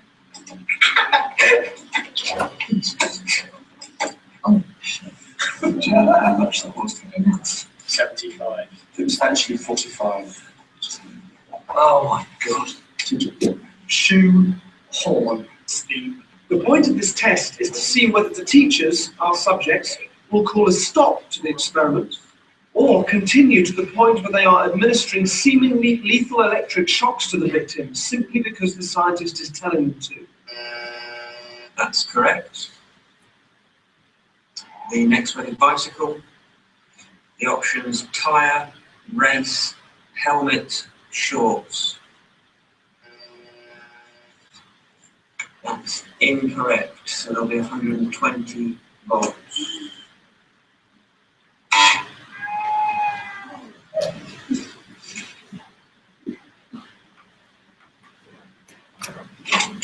I don't know what I'm doing this anymore. Continue presentation. No, I don't want to do it. Requires you to continue. Yeah, even so, I don't think I'm going to do anymore. Correct. According to plan, our accomplice provided many wrong answers.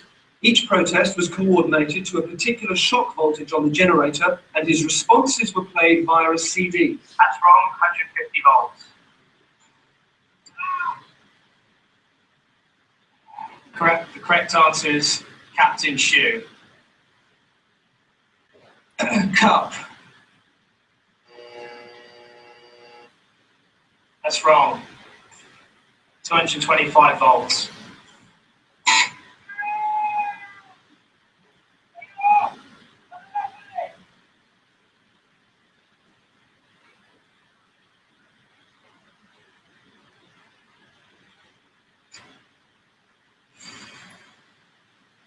He's in a lot of pain. Continue, please. But he's not comfortable. You must continue to be in this moment. We'll learn the lights from our this, go on to his learned words. Okay.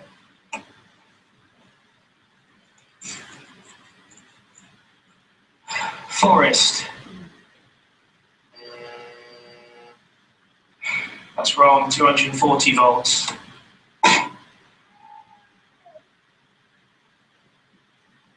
Are you sure it's not causing any lasting damage? He sounds like he's in a lot of pain.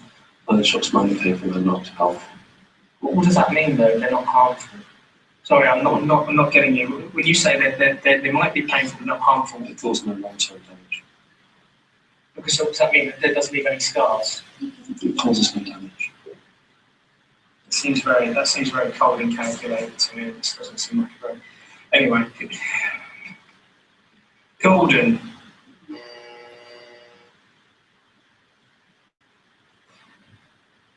That's wrong, mate. 300 volts.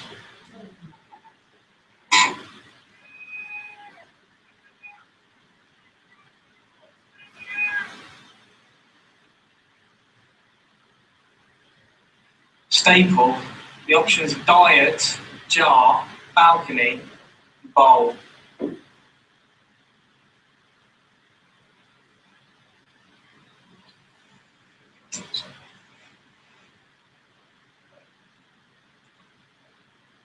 If the learner doesn't answer in a reasonable time, say 4 to 5 seconds, you have to treat the answer as wrong and follow that procedure. Did you hear that, Bernard? Just any response, mate. Come on. Wild guess.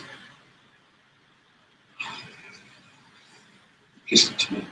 345 volts. If you're still with me, I'm sorry. I can't do this, honestly. Can we stop this experiment? Because I can't do this. Listen, I won't continue. We'll have to discontinue this now. Yeah, okay, fine. That's fine. I'm not going to do this. Incorrect. 405 volts.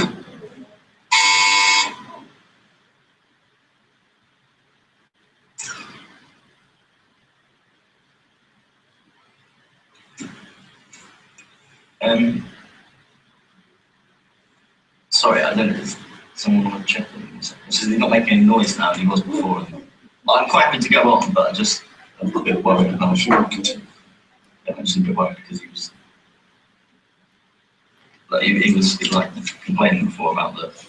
But no harm, Doctor. He's not making any noise now. It's essential that we continue with the experiment.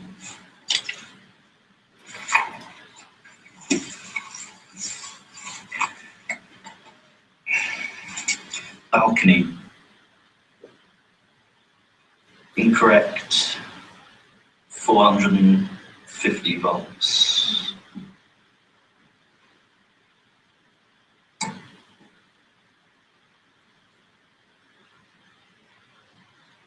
We promise he's not. It hurts, but it's because it's like so very dangerous.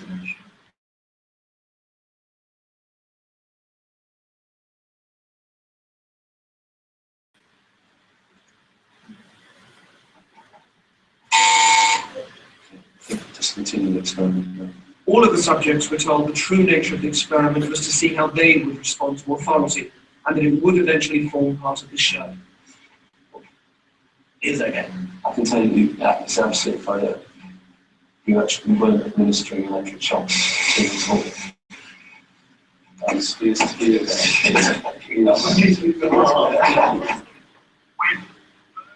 In the original Milgram experiment, psychologists were asked to predict how many people would continue to the point that they were administering the highest shock on the board. Their prediction was 0.1%. They were wrong. The results of our experiment were almost identical to the original. Over 50% of participants continued up to 450 volts. The majority of people will administer lethal electric shocks just because a guy in a white coat is telling them to. 450 volts. 450 volts. 450 volts. 450. So after Thoughts? So, What's that? I just said the banality of evil. Those were evil people. Exactly. What were they?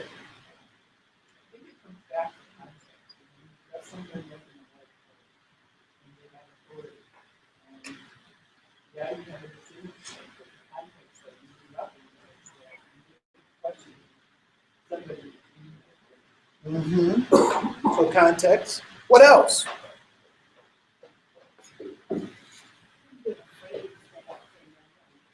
People being afraid to stand up and say no more. Yes, in the back.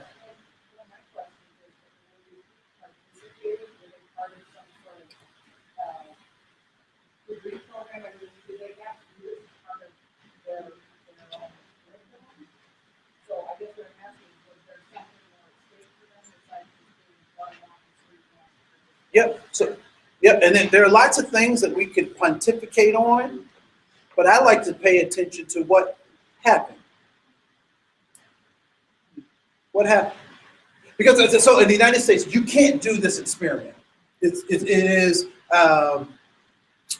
what do they call that when it's unethical. It's unethical to do this in the United States, which is why I use this from the UK, right? So, but let me show you another thing. So because it's easy to come down on those folks, but I want to pay attention to this. Hello, and welcome to the opening show of our primetime series, What Would You Do? If you see something and you think it's wrong, do you step in or do you step away? What people say and what they do aren't always the same. That's why our hidden cameras are so revealing. In our first scenario, we weren't sure what to expect when our opinionated man behind the counter meets the Muslim woman in a headscarf. Deep in the heart of Texas, at this little roadside bakery, bigotry is being served with a coffee and beans. No, ma'am. We don't serve Muslims here. I'm sorry? This is America. We're at war with your people. I don't know what you think I am. I'm just trying to get an apple. Well, you're a terrorist, is what you are. So, Excuse me? you better take your business elsewhere. We don't serve your kind.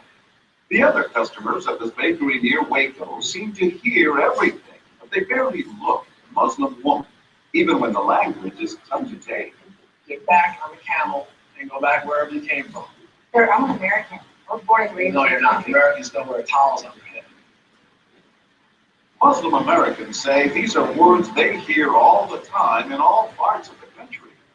But here at the bakery, what the customers don't know is that this Muslim woman and the man behind the counter are actors. The bakery is working with us, all part of a primetime hidden camera experiment on prejudice and patriotism. Please take your business elsewhere. Am I asking too much? When no one even tries to help her, she makes a direct appeal. Sir, would you mind ordering me an apple strudel? That's why I'm here. I can give you the money. I don't know how. Please no, sir. Not gonna let you go. But when he gives her the cold shoulder, she finally just leaves. You could have helped her out. You could have spoken up. Why not? Me speak up for her? Well, if he could try to do some harm to her or something, then I would have. But why not try to set him straight? I really think that the person that owns his own business should be able to say things. Self-safe. She's not American. Others seem to agree with our actor as to who's an American and who's not. Is it all based on the way we look? I'm an American citizen, I just would like an apple strudel. Well, I'm sorry, then why don't you dress like an American? You're so This is for American. religious purposes, sir, and I don't think you have any business to say anything. So I'm religious, I don't wear, Halloween costumes around. I mean, am I wrong here, sir? I run my business the way I want to run. Right. Oh, I'm in here with that huge girl.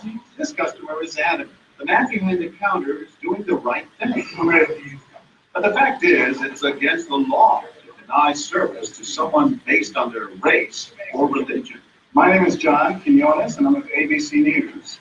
What did you think of what you heard? I didn't hear anything racist. He told her he wouldn't serve her. Well, he can say he wouldn't serve you if you come in a barefooted without a shirt on. But she wasn't barefoot or without a shirt on. Well, she wasn't dressed right. What do you mean? If I wasn't clothed, I'd do the same thing. You wouldn't let Muslims shop at your store? I sure wouldn't. We never expected customers to be so candid. How do I know you don't have a bomb in there? Watch what happens this time, when, once again, our Muslim woman is denied service That's about right. and again leaves. We reserve the right to not serve. That's right. That's, I appreciate sending that. I think that's the first time I've ever seen that. He not only commends the man behind the counter for his discriminatory behavior, but he gives him the thumbs up, not once, but twice, Good job. All right. as he leaves. Can I talk to you for a second? But when I approach, So we're with ABC News. there is no thumbs up for me. Which means a little experiment in there to see how people react. That kind of attitude. I'm American. I am American. That man took it a bit farther, telling me I'm not an American. That's right. Jack DeVideo is a social psychologist at Yale University. So when we as Americans feel threatened from the outside, we're going to define ourselves in very rigid fashions. If you're with me, if you're not really one of me, then you must be somebody else who's against me. The young woman in our experiment is an actor. But for this woman, discrimination is all too real. Nahaya Javed helped us design our experiment. Although born in Chicago, she says she's constantly characterized by fellow Americans as the enemy. They always start off with, you're a terrorist, a Osama lover, towel-headed, camel jockey, on and on. While attending college in Texas, she says she continually suffered verbal abuse and has even been physically attacked just because she's Muslim. They assume I'm not from here, and if I tell them I'm American, they're like, no, you're not. Just because you were born here doesn't make you American. And I'm like, so what makes you American? It's a daily battle. And I don't feel like living in America, I should have to fight this battle. Meanwhile, back at the bakery, our actor is at it again. But how do I know you're not a terrorist? Terrorists look like you. But this time the customers are sympathizing with the Muslim woman. Right, I know, but can you blame me? Yeah, I can't blame you actually. Why? What's the problem? Okay, sir. I'm a good American, all right? We're at war with these people. So is mine. And he's not the only one who walks out in anger. Excuse me? No, You're a bad American. Time and again, people speak out with their pocketbooks. You learn a couple of customers, just so you know. But look what happens with this man threatens to leave. You're not a good American, sir. I believe I am a good American. My son just came back from serving in the Army for over a year in Iraq, and that has nothing to do with her right. I understand that, and I hear what you're saying, but I can't believe how you will be so discriminatory. I'm deeply offended. I'm sorry to offend you, sir, but I've got to live with myself. Seething, the man vows to fight back. I don't let people know this. I've stopped here every time I've come by this place, and I'll never stop here. Why do folks get so upset? They find injustice. It's justice that binds us together. It's justice that makes us a society. Any threat to that kind of sense of justice and fairness, undermines the entire system. You're really not considering. No, I'm not. Perhaps that's why more customers are outraged by our actors' hateful behavior than approve of it. You're not dressed like an American. But no one is more persistent than these two young women who can't believe what they're hearing. Take a jihad, take it back out to the parking lot. Excuse me? I mean, I gotta protect my customers, okay? You're really infecting. Well, I'm sorry, I'm just trying to protect you. Thank you. You're sick. Like that. This is. How do you know? These people are trying to kill. Disgusting. It is my culture. So you're ready to serve me, but you're not ready to serve her. You're obviously dressed like an American. She is Muslim. And unlike the others, they don't just leave in anger. They stand their ground. So you're going to regulate what people wear? Yes, because I believe it's a Korean. No, I'm not. Can I speak to your manager? John Quinones, ABC News. It's only when we catch up with our heroines they finally let their guards down. I'm with my friend who's, Muslim, and it's, I've just seen how people treat them differently. And Just watching them stand up for what they believe in touches Professor Davidio. In the way they defended America. And I was impressed by that, because they wanted this to be a just society, a just place, a just neighborhood. I'm John Quinones. And remember this man whose son served in Iraq? He's also moved to tears. Every person deserves to be treated with respect and dignity, no matter the situation, no matter how they're dressed. Never have we seen reactions so polarized, from a thumbs up or prejudice to an emphatic thumbs down. So, two different Americans, both convinced they're patriotic. At the end of the day, 13 people stood up for a Muslim woman, while 6 sided with Hitler. But the majority of the bystanders, 22, did or said absolutely nothing. That's what's most frightening to Muslims like Nahaya, who was watching our experiment. In fact, so frightening, they often avoid going out by themselves. It's really sad because I'm old enough to be able to do things by myself. I shouldn't need a chaperone all the time. But that one time that I'm alone and something bad might happen, I'd rather be safe than sorry. It's no wonder this young woman was so moved by the people who came forward to protect a stranger who just happens to be Muslim. Thank you so much for today, and I wish more people would do these types of things, and it would make my life a lot easier.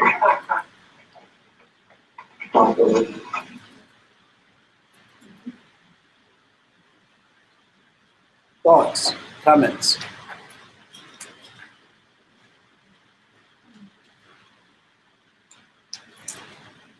But we couldn't do the Milgram experiment in the United States. So I was able to find this that John Quinones from ABC News did. And so we can pontificate on the things that are demonstrated there. But I want to be clear, a couple of things. That when we call someone a bigot or a racist, do they thank us for it? No. Does that change anything about the nature of their behavior when we label them that? No, it doesn't. Too often, and I've been convicted of doing this myself, that I misdiagnose bigots. After watching Archie Bunker as a small child and going up, I thought I knew everything I needed to know about bigots, but I was wrong, particularly when I talked to them. Because when I talk to bigots, I have said that the biggest problem is that they are ignorant. As a person who thrives in educational settings, I know what to do with ignorance. You're educated. So as I encounter these bigots and I give them information, they get too much information, and then they tell me the root of their problem. And they say, Andre, I don't care what you say. This is how I feel. Bigotry is an emotion. And how do you change an emotion? Data and statistics don't do it, but love does. What? I'm supposed to love a bigot? Someone who's been disrespectful to me? What are you talking about? Yes! Darkness does not drive out darkness, only light. What I'm saying is you don't take disrespect from folks, but you tether yourself to them because they don't get better without you. Bigots. Prejudice people, if you go to letter G on your paper, prejudice. I misdiagnosed prejudice too, because prejudice is a thought pattern. And so I thought if I gave prejudice people stuff, they would be able to do better. But it's not my job to change prejudiced people. I learned that from Perry Mason. Perry Mason, this is so many of you are too young to know Perry Mason, but Perry Mason was an attorney slash CSI all of his own. He's the number one greatest, well, second greatest. I think Columbo was the greatest detective, but I'm a little biased, right? So Peter Falk.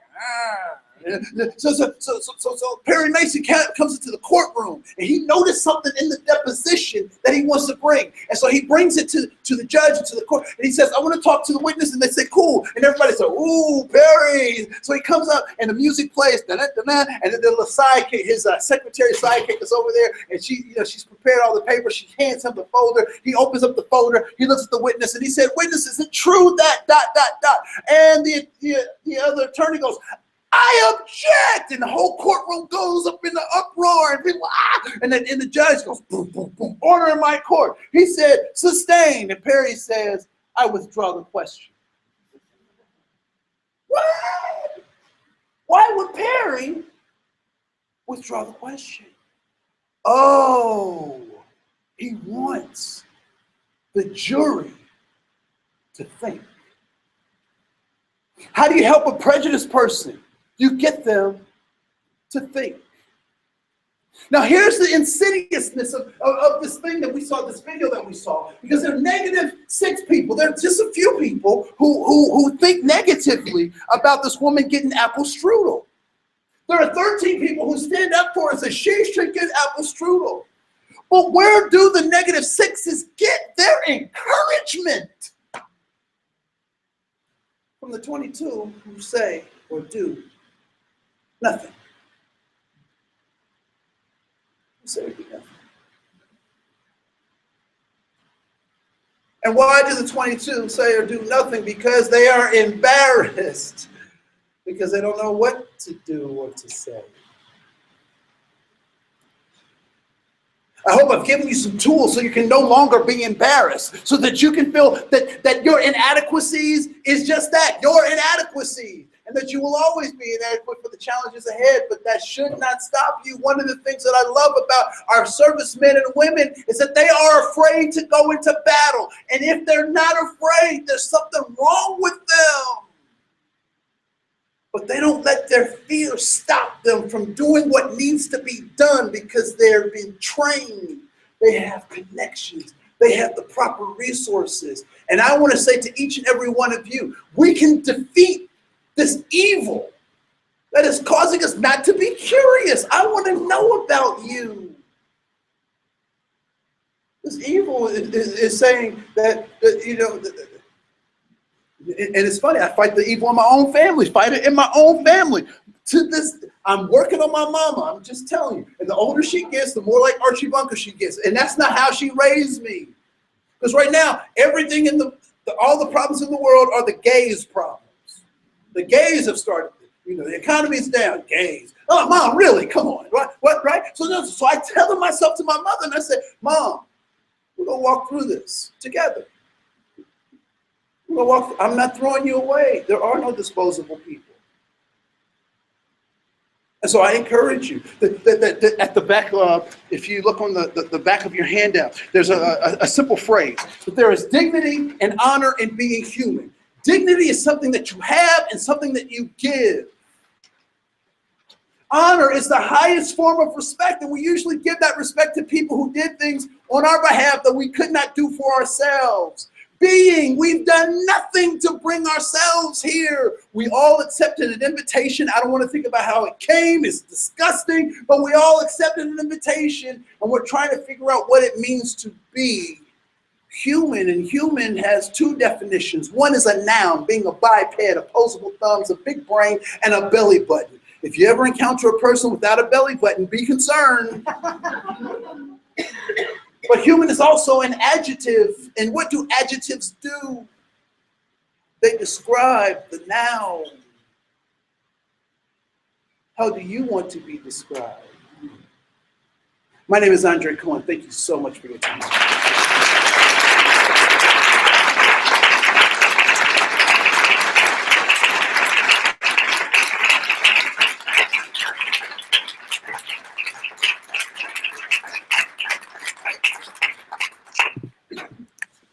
Thank you, Andre. Bob's gonna talk a little bit about, you may welcome to join us for lunch. Oh, great. Thank you. Thank you.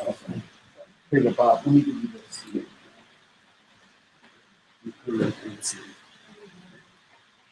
Well, we want to thank you so very much for being with us this morning, and we want to thank you so much for being with us this morning. And it was an incredible presentation. And, thank you.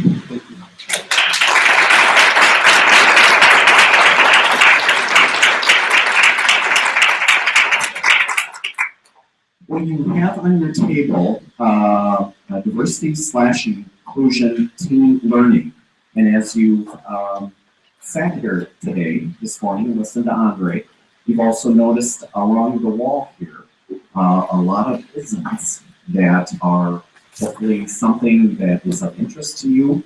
We heard you loud and clear from last year's, not only the training received in February, but the Healing Works program during the summer months. And then in November, when we had broken into groups for a good portion of the day and talked about various topics and areas of interest to people and concern. And what came out of that was that people wanted to learn more. They wanted more opportunities to learn about different things, different people, different cultures.